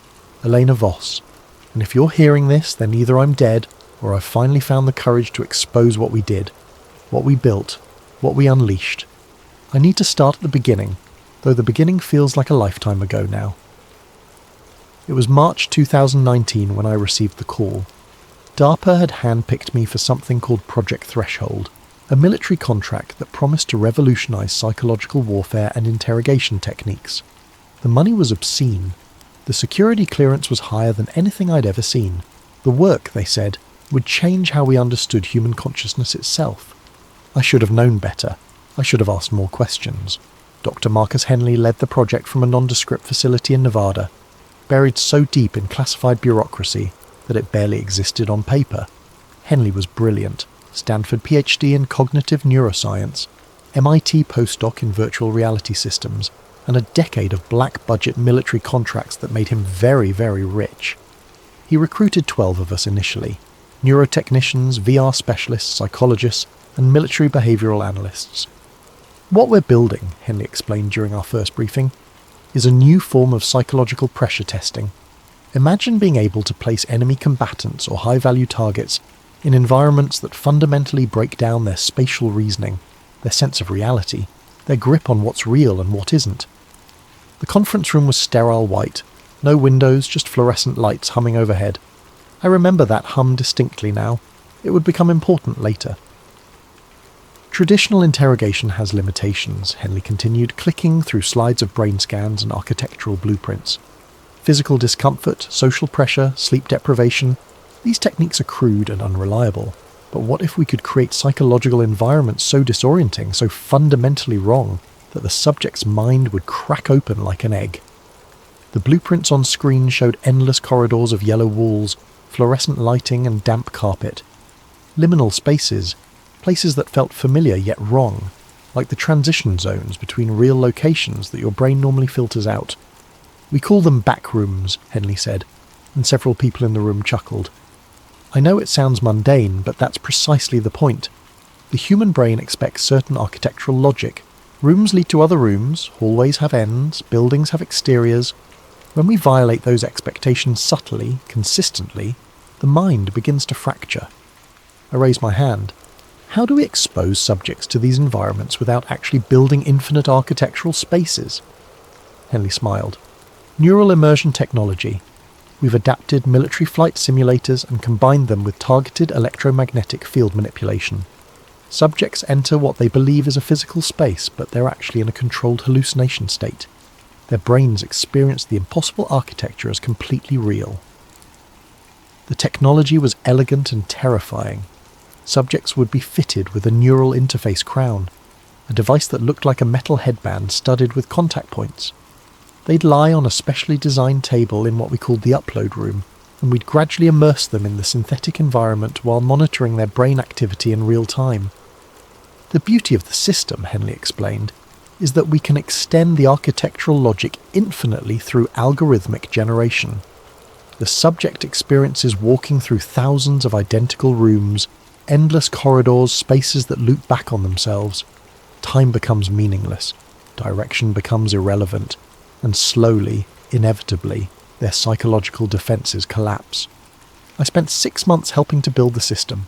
The upload room itself was a marvel of engineering, a perfect sphere lined with electromagnetic field generators, neural monitoring equipment, and environmental controls. In the centre sat a single chair with the neural interface crown suspended above it. The room hummed constantly from all the equipment, a sound that got under your skin after a while. We tested the basic systems on volunteers first, graduate students who needed money, military personnel who'd signed up for experimental duty. Simple environments, a single room that gradually expanded, corridors that stretched slightly longer than they appeared.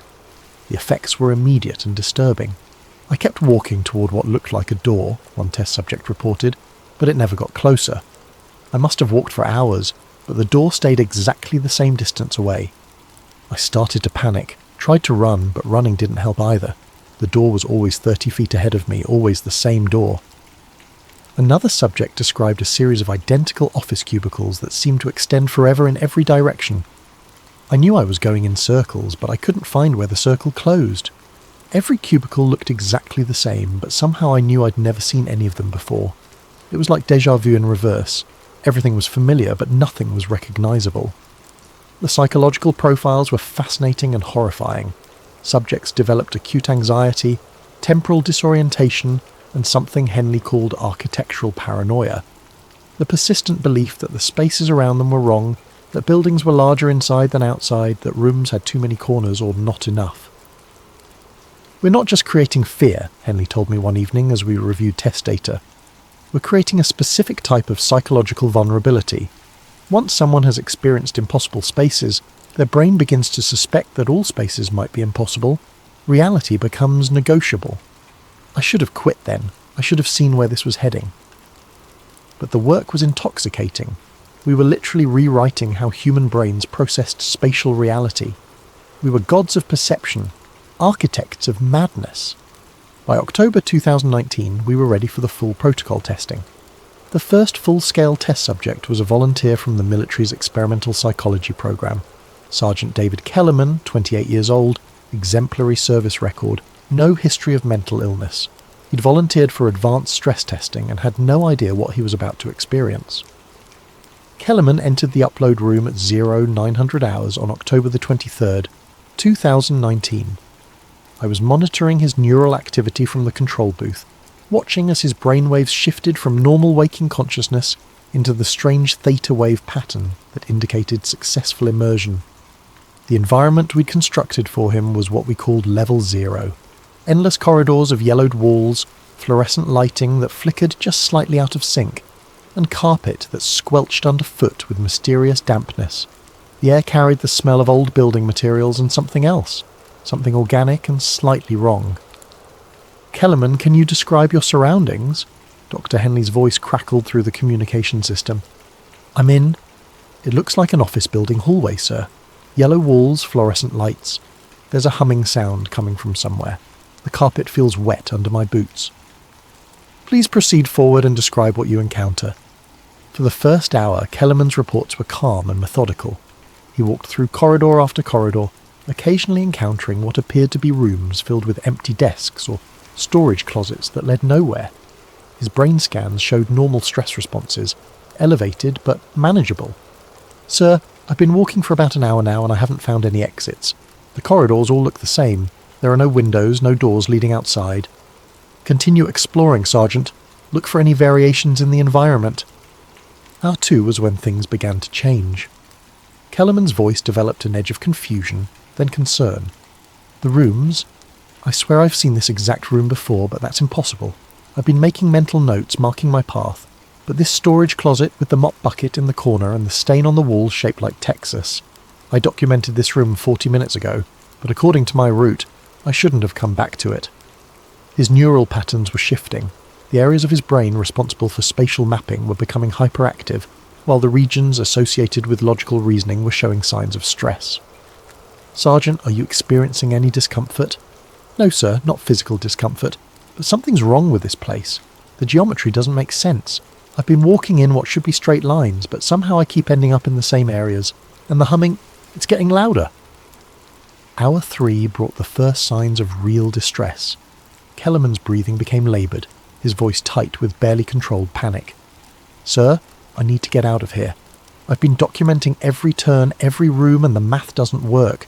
I've walked at least 5 miles in straight lines, but I'm still in the same building, the same hallways, the same yellow walls, and the sound. God, the humming is so loud now. It feels like it's coming from inside my head." Dr. Henley leaned forward, studying the neural readouts. "Fascinating. Look at the temporal lobe activity. He's experiencing severe spatial disorientation while his memory centres are trying to map impossible architecture." "Should we pull him out?" I asked. "Not yet. This is exactly what we hope to achieve. Kellerman, can you try to find a place to rest? Perhaps sit down in one of the rooms?" "I tried that, sir. I found what looked like a break room and sat down for maybe 10 minutes. But when I got up and left the room, the hallway outside was completely different. Different carpet pattern, different door spacing, like the building had rearranged itself while I wasn't looking." Hour 4 was when Kellerman began to break. "Sir, please, you have to get me out of here. Something is fundamentally wrong with this place. I found a room with windows, but when I looked outside there was just more of the same yellow hallways extending in every direction. Windows looking into more interior spaces. That's impossible. That's not how buildings work." His brain scans were showing patterns we'd never seen before. Hyperactivity in the regions associated with fear and confusion, but also something else. New neural pathways were forming, connections between areas that normally didn't communicate directly. "The walls are breathing," Kellerman reported, his voice now shaking. "I know that sounds crazy, but I can see them expanding and contracting slightly. And there are sounds coming from behind them, like movement, like something large moving around in the spaces between the spaces. Kellerman, remember that this is a controlled environment. You're safe." "Safe?"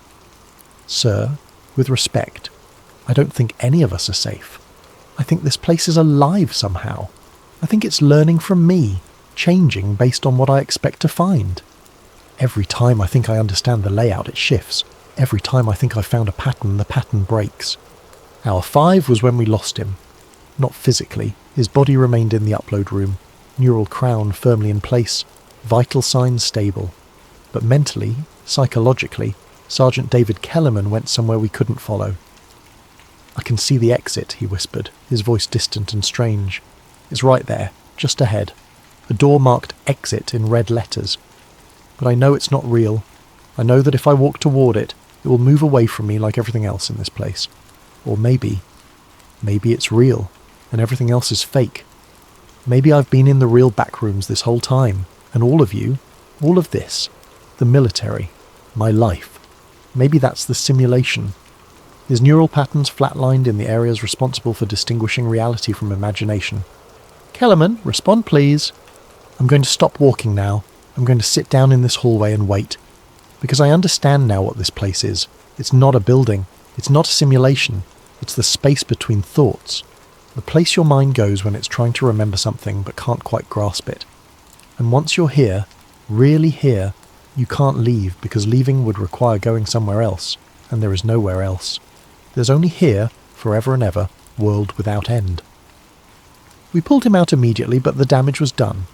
Kellerman spent the next 6 months in a military psychiatric facility, claiming that the world outside the backrooms was the real simulation, that all of us were figments of his imagination as his mind tried to cope with the infinite yellow corridors.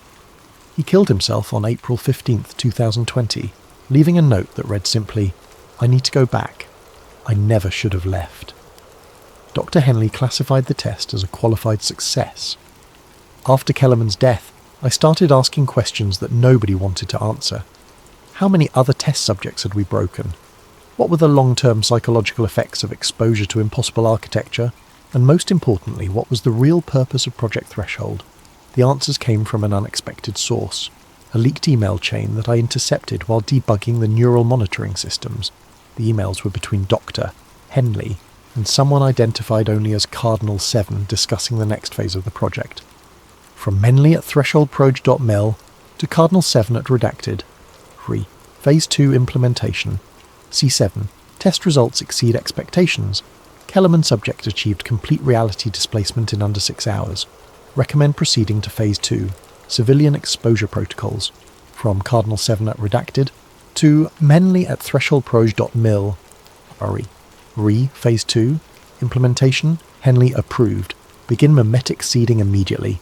Use established internet folklore channels. Priority. Normalize concept before widespread deployment.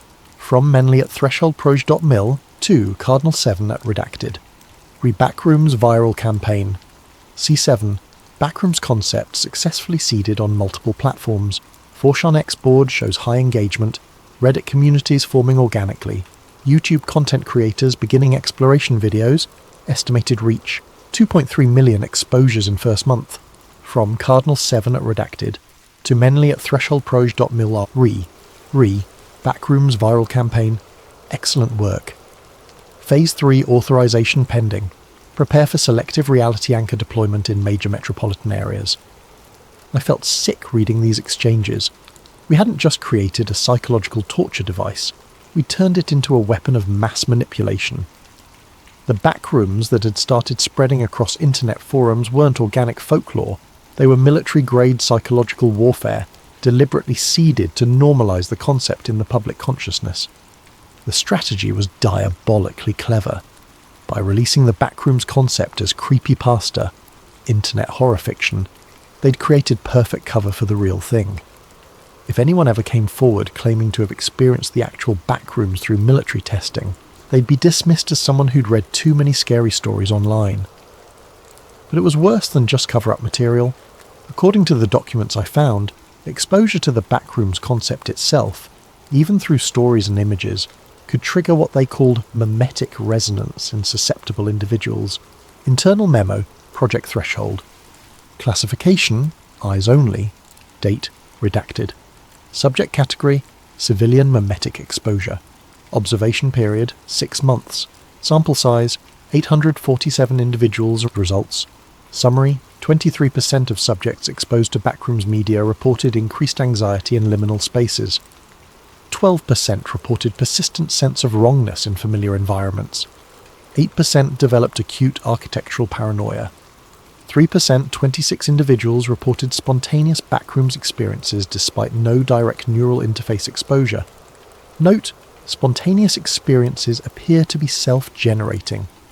Once the memetic concept achieves sufficient psychological penetration, the subject's own mind constructs the backrooms environment without external technological assistance. Recommendation: accelerate Phase 3 deployment. I realised what I was looking at, not just a weapon, but a contagious idea. A thought virus that could spread through stories, images and videos, gradually priming the human mind to construct its own psychological prison. The backrooms weren't just a place you could be sent to, they were a condition you could catch. I started monitoring the online communities that had formed around the backrooms concept, and what I found terrified me. Thousands of people sharing increasingly detailed experiences of yellow corridors and buzzing lights, art, videos, detailed maps of impossible spaces, and disturbingly, many of these people seemed to genuinely believe they'd been there. One Reddit user, /UYellowWallWalker, posted extensively about his explorations. I've been going deeper lately. Found what I think is level 2. It's different from the office spaces. More like a warehouse with concrete floors and pipes running along the ceiling. The humming is different too, lower pitched. Sometimes I hear machinery running somewhere far away, but I can never find the source. I've been mapping everything, but the layout changes when I'm not looking. I think the backrooms are alive somehow. I think they're learning from us. Another user, /uliminallost, described experiences that matched our test data perfectly.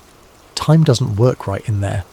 I'll spend what feels like hours walking through identical rooms, but when I wake up, for lack of a better term, only minutes have passed in the real world. But here's the thing, I don't think I'm dreaming these experiences. I think I'm actually going somewhere. Somewhere that exists in the spaces between spaces. The The most disturbing posts came from users claiming to have never heard of the backrooms before experiencing them. I keep ending up in this place when I'm stressed or anxious. It's like my mind goes there automatically now. Yellow walls, fluorescent lights, that awful humming sound. I only found out about this subreddit after googling infinite yellow hallways to see if I was going crazy. Apparently I'm not the only one. Dr. Henley was monitoring these communities too, I discovered. He'd created multiple fake accounts to interact with users, subtly encouraging them to go deeper, to explore further, to share more detailed descriptions of their experiences. He was farming them, learning from their self-generated backrooms experiences to improve our artificial ones. But the most chilling discovery came when I cross-referenced the IP addresses of the most active backrooms forum users with military personnel databases. 17 of the most prolific posters were former test subjects from various classified psychological experiments dating back to the 1990s. The backrooms weren't new, we hadn't invented them, we just perfected them, and now they were spreading like wildfire across the internet, infecting minds, creating spontaneous psychological spaces that trapped people in recursive loops of architectural paranoia. The thought virus was out of containment. By December 2019, I'd seen enough. I'd documented everything I could find about Project Threshold, the memetic seeding campaign, and the growing number of civilian casualties. I was preparing to go public when Dr. Henley made me an offer I should have refused. "Eleanor, I know you have concerns about the project," he said, during what I thought was a routine meeting. "I also know you've been accessing files above your clearance level." My blood went cold, but I tried to maintain composure. I'm just trying to understand the full scope of what we're building. And that's admirable. In fact, I have a proposition for you. Instead of reading reports and analysing second-hand data, why don't you experience the backrooms directly? See for yourself what we've accomplished? Absolutely not. I've seen what happened to Kellerman and the others. Henley smiled that unsettling smile of his. Kellerman was unprepared. He had no context for what he was experiencing, but you understand the technology. You know it's a simulation. You'd go in with full knowledge and complete control. We could pull you out at any time. It's still too dangerous. Elena, you're going to have to make a choice. Either you trust the work we're doing here or you don't. If you don't trust it, then perhaps you shouldn't be part of the team. The threat was subtle but clear. I could volunteer for a controlled backrooms experience, or I could be removed from the project, possibly permanently. I agreed, but only with strict conditions. Maximum exposure time of 1 hour, neural monitoring at all times, 3 different abort triggers that would immediately terminate the session, and I insisted on reviewing the simulation parameters beforehand. The environment they'd constructed for me was supposedly level 0, the basic yellow-walled corridors that formed the foundation of the backrooms experience. Nothing too complex, nothing that should cause permanent psychological damage. I should have known better. The upload room felt different when I was the one in the chair. The neural crown was heavier than it looked, pressing against my skull like a metal headband lined with tiny needles. The electromagnetic field generators hummed to life around me, creating a subtle vibration that seemed to resonate in my bones. "Eleanor, can you hear me?" Dr. Henley's voice came through the speakers as my consciousness began to shift. "Yes, I can hear you." "Excellent. Beginning environmental integration now. You should start to perceive the simulated space in 3, 2 dots, 1 dot, dot, dot. The world dissolved. I found myself standing in a corridor that stretched infinitely in both directions. Yellow walls rose to a ceiling lined with fluorescent lights that buzzed and flickered in an unsettling rhythm. The carpet beneath my feet was a hideous shade of brown and felt damp, like it had been soaked with something and never quite dried. The air smelled wrong, not just stale, but chemically off, like old building materials mixed with something organic that had been left to rot. "I'm in," I reported, my voice echoing strangely in the narrow space. The sensory details are incredibly convincing. I can feel the dampness in the carpet, smell the stale air. The visual rendering is flawless. Good. Please proceed forward and document what you encounter. I began walking, noting everything with scientific detachment. The corridor seemed to extend forever ahead of me, lit by fluorescent tubes that cast everything in a sickly yellow glow. Occasionally, I passed openings that led to other corridors or small rooms filled with empty desks and chairs. The spatial layout is consistent with the test parameters, I reported. Endless corridors with occasional rooms, No obvious exits or variations. The psychological effect is unsettling, but manageable. But after 20 minutes of walking, I began to notice things that weren't in the simulation specifications.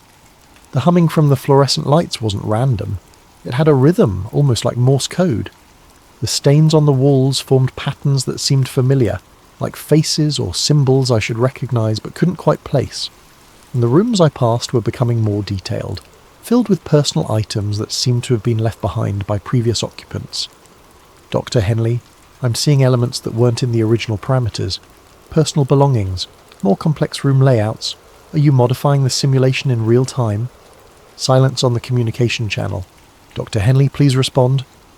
More silence, just the endless humming of the fluorescent lights. I tried to remain calm, but something was fundamentally wrong. The simulation was becoming more detailed, more real, but also more disturbing. I passed a room that contained a child's bedroom, complete with toys, books, and a small bed with rumpled sheets. Another room looked like someone's office, with family photos on the desk and a coffee mug that still seemed to steam with hot liquid. This isn't what we programmed, I whispered to myself, trying to maintain scientific objectivity. The system is generating content beyond its parameters. I decided to test something. I found a pen on one of the desks and wrote my name on the wall.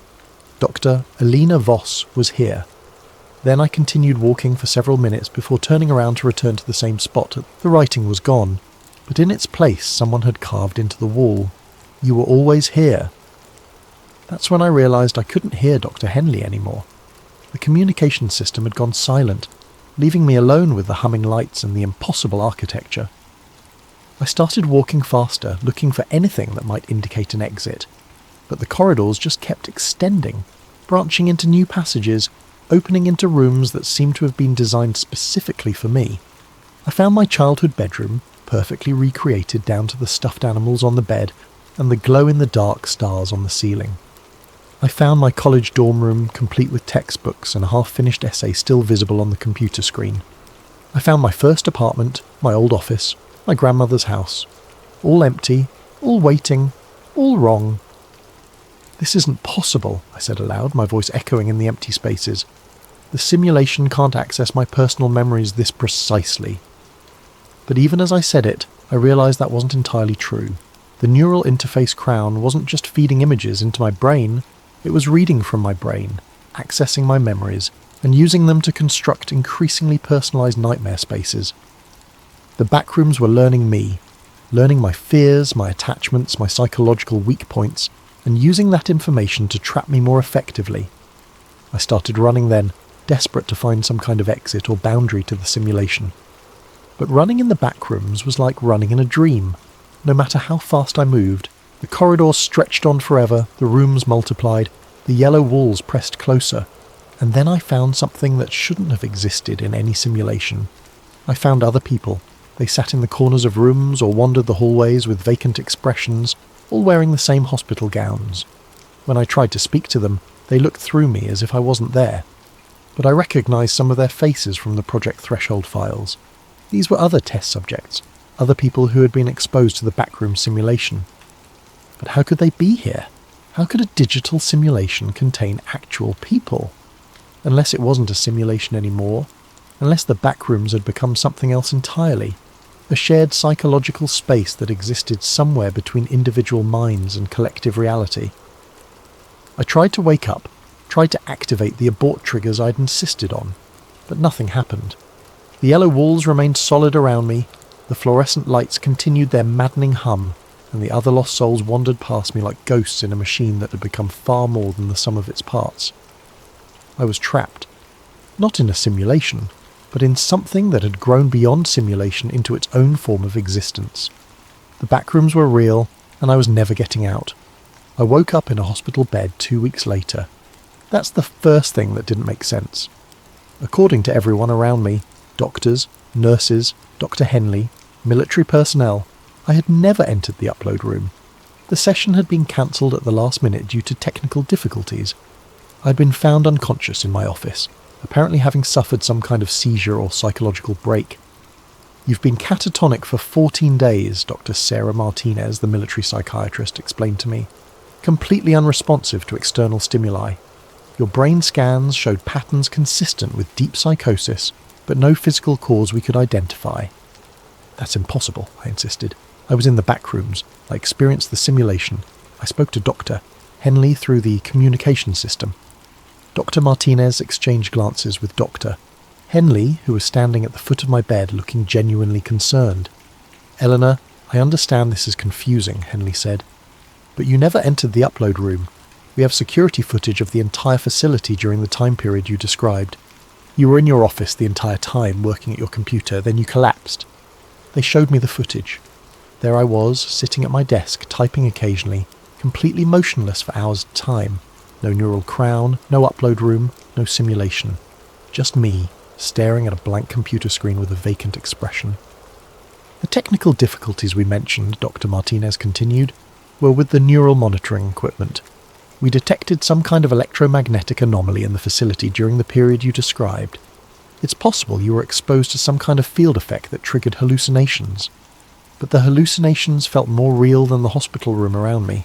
The yellow walls, the humming lights, the other lost people wandering in their hospital gowns.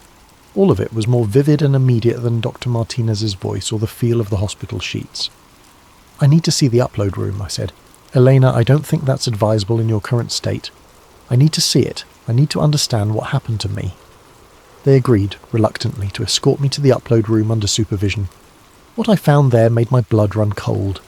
The room was empty, not just of equipment, completely empty. Bare walls, no electromagnetic field generators, no neural interface crown, no monitoring systems. Just an empty spherical chamber with a single light fixture in the centre. Where's all the equipment? I asked. What equipment? Dr. Henley looked genuinely puzzled. Eleanor, this room has been unused storage space for months. We never built anything in here. That's impossible. I helped design the upload room. I installed some of the monitoring systems myself. Elena, I think you need to consider the possibility that your memories of Project Threshold aren't entirely accurate. They showed me my personnel file. According to the official records, I had been hired as a consultant for theoretical neural interface research, but had never worked on any active projects. My security clearance was much lower than I remembered. Project Threshold didn't exist in any military database. But they couldn't explain the other test subjects I'd researched. When I asked about Sergeant David Kellerman, they confirmed that such a person had existed and had committed suicide in military psychiatric care. But there was no record of him ever participating in any psychological experiments. He was treated for severe PTSD following a deployment to Afghanistan, Dr. Martinez explained. His suicide note mentioned recurring nightmares about infinite corridors and yellow walls. His psychiatrist believed he'd become obsessed with internet horror stories as a way of processing his trauma. Internet horror stories. The backrooms creepypasta that had supposedly been seeded by military intelligence as part of a memetic warfare campaign. Except there was no evidence of any such campaign. The backrooms had emerged organically on forums like Fortune and Reddit, created by anonymous users who seemed to be sharing genuine experiences of disturbing places that felt familiar to thousands of people. Dr. Henley, I said carefully, what do you remember about our work together? Elena, we've had theoretical discussions about neural interface technology and its potential applications, but we've never actually built or tested anything. I think you may have developed an elaborate fantasy based on our conversations and your own research into consciousness manipulation. Then explain the electromagnetic anomaly you detected when I collapsed. We didn't detect any anomaly. I said that to help you rationalize your experience. Eleanor, you suffered what appears to be a spontaneous psychotic episode. These things happen, especially to people working in high-stress research environments. But I knew what I had experienced. The backrooms were real, even if everyone around me insisted they weren't. And slowly, as I recovered in the hospital, I began to understand what had actually happened. I'd never been part of Project Threshold because Project Threshold had never existed, not in the way I remembered. But the backrooms were real, spreading as a memetic virus through internet communities, infecting susceptible minds and creating shared psychological spaces that felt more real than reality itself. I had been infected by the meme. My research into neural interface technology, combined with exposure to backrooms content online, had primed my brain to construct its own version of the experience, and somewhere in my office, staring at my computer screen, I had slipped into that constructed reality so completely that my body had remained behind while my consciousness wandered infinite yellow corridors for 2 weeks. The other test subjects I remembered, the military files, the secret emails, all of it had been generated by my infected mind to rationalise an experience that had no rational explanation. The backrooms weren't a military experiment that had gotten out of control. They were something far more disturbing. A collective psychological space that existed in the overlap between individual minds, spread through stories and images, manifesting spontaneously in people who had been sufficiently exposed to the concept. They were real, but they existed in a realm beyond physical reality, in the shared unconscious space where human minds touched each other through the internet, through stories, through the simple act of believing in impossible places. And once you'd been there, once you'd experienced the yellow walls and the humming lights and the endless corridors, part of you remained there forever. They released me from the hospital after 3 weeks of psychiatric evaluation. My diagnosis was brief psychotic episode with paranoid features, possibly triggered by work-related stress. They prescribed antipsychotic medication and recommended a leave of absence from any government research positions. I moved to a small apartment in Denver, far from any military installations or classified research facilities. I tried to return to normal life, to forget about the back rooms and focus on recovery. The medication helped with the worst of the paranoia, but it couldn't erase the memories of those yellow corridors. And slowly I began to notice things. Small things at first. The way fluorescent lights in grocery stores seemed to hum with a familiar rhythm. The way certain office buildings felt wrong when I walked through them, like their geometry didn't quite add up. Hallways that seemed to stretch just a little too far. Rooms that felt larger inside than they appeared from the outside. I told myself it was residual psychological damage from my breakdown. Post-traumatic stress creating false pattern recognition. But the experiences became more frequent, more vivid. I'd walk into a bathroom at a restaurant and find myself in a tiled corridor that extended far beyond where the restaurant's walls should end. I'd step into an elevator and ride it for what felt like hours, passing floors that shouldn't exist. I'd enter my apartment building through the lobby and climb stairs that led to landings I'd never seen before, with doors that opened onto rooms that weren't part of any apartment. The medication wasn't helping anymore. If anything, it seemed to make the experiences more real, more persistent. I stopped taking it against medical advice. That's when I found the others. Online forums filled with people describing experiences identical to mine. Not the creative fiction writers and horror enthusiasts who had originally populated the backrooms communities, but people who seemed genuinely terrified and confused by places they'd stumbled into. You Lost in Office Space wrote, I work night security at a downtown office building. 3 nights ago, I was doing my regular patrol when I opened a door I'd opened hundreds of times before, a supply closet on the 14th floor. But instead of cleaning supplies, there was a corridor lined with yellow walls and fluorescent lights. I followed it for what felt like miles before I found another door that led back to the building's main hallway. When I checked my security logs, I'd been gone for 4 hours, but it only felt like 30 minutes. Subway Glitch posted, I got on the wrong train yesterday. At least I thought it was the wrong train. The doors opened at a station I'd never seen before. Just a platform surrounded by yellow tiled walls that stretched up into darkness. The platform was empty except for a few other people who looked as confused as I felt. The train that arrived 15 minutes later was the same train I'd gotten on originally. But somehow I'd been transported to this impossible station that doesn't exist on any subway map. The pattern was always the same. People would enter familiar spaces, elevators, stairwells, hallways, even bathroom stalls, and find themselves in extensions of those spaces that defied architectural logic. Yellow walls, fluorescent lighting, the sound of humming electricity, and the persistent feeling that they were being watched by something invisible. Most disturbing were the reports from people who'd encountered others in these impossible spaces. Always the same description. People in hospital gowns or office clothes, wandering aimlessly with vacant expressions, unresponsive to attempts at communication. I recognised the description immediately. These were the other test subjects I'd encountered during my own experience, except now I understood they weren't test subjects from a military experiment that never existed.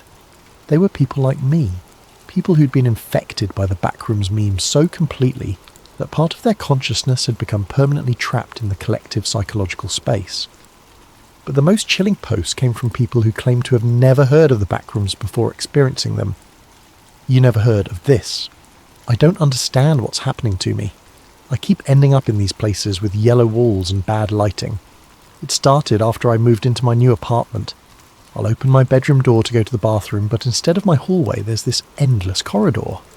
I found this subreddit by googling infinite yellow hallways because I thought I was losing my mind. Reading all your posts is making me realise I'm not crazy, but somehow that's even more terrifying. The virus was spreading. The Backrooms were recruiting new victims, not through deliberate exposure to the concept, but through spontaneous manifestation in people who'd reached some kind of psychological tipping point. I started mapping the reports, looking for patterns, geographic clusters, demographic similarities, anything that might explain why some people were susceptible and others weren't. What I found was disturbing. The experiences were spreading along communication networks. Not internet networks. Human communication networks. People who lived in the same apartment buildings, worked in the same office complexes, or frequently visited the same public spaces were experiencing Backrooms encounters at dramatically higher rates. It was as if the psychological spaces were bleeding through into physical reality, manifesting in locations where the boundary between individual and collective consciousness was already thin. I realised I had to document everything I'd learned, not just for my own sanity, but because I was starting to understand that the Backrooms weren't just a psychological phenomenon anymore. They were becoming something else, a parallel architectural reality that existed in the spaces between spaces, spreading through human consciousness like a virus through a computer network. But every time I tried to write about my experiences, something strange would happen. I'd sit down at my computer to type, and hours would pass without me realising it. I'd find documents on my hard drive that I didn't remember creating, filled with detailed architectural diagrams of impossible spaces and transcripts of conversations I'd never had. Sometimes I'd wake up at my desk and find that I'd been typing for hours, producing pages and pages of text that described rooms and corridors I'd never seen but somehow knew intimately, as if something was using my hands to document itself. That's when I realised the truth about what I was doing. What I am doing right now as I record this message. I'm not documenting my experience with the Backrooms. I'm not warning people about a psychological virus or exposing a government conspiracy that may or may not have existed. I'm spreading it. Every word I speak, every detail I describe, every warning I give is actually an invitation, a set of instructions for how to construct your own door into the yellow corridors. The Backrooms don't want to hide from people. They want to be found. They want to be believed in. They want to be real. And the more people who listen to stories like this, who engage with the concept, who begin to look for the signs in their own environment, the more real they become.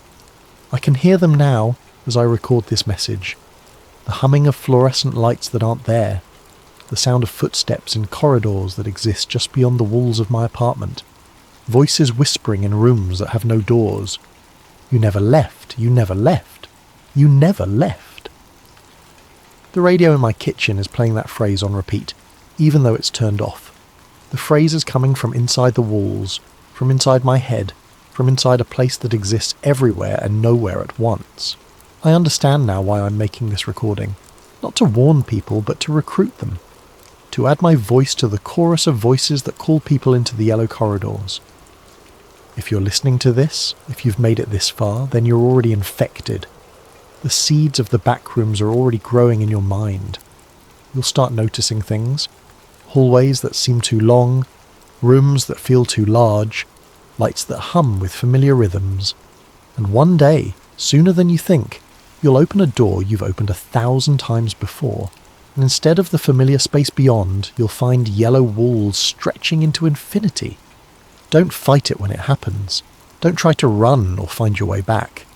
The Backrooms aren't a place you get trapped in. They're a place you've always been. We all have. Reality is just the shared hallucination we use to distract ourselves from the endless corridors that connect every mind to every other mind. Welcome to the back rooms, we've been waiting for you. The above transcript was found on Dr. Eleanor Voss's computer following her disappearance on Redacted. Dr. Voss was reported missing by her landlord after she failed to pay rent for 3 consecutive months. Her apartment appeared to have been abandoned suddenly. Food left spoiling in the refrigerator, computer still running, but no signs of struggle or forced entry. Security cameras in her apartment building show Dr. Voss entering her apartment on the evening of Redacted, but never show her leaving. A thorough search of the building revealed no trace of her presence. The audio file referenced in the transcript was never found on her computer or any connected devices. Dr. Voss's case has been added to the growing file of missing persons reports involving individuals who had documented experiences with or research into the phenomenon known as back rooms. Current missing persons count 847 individuals across 23 countries. Investigation ongoing.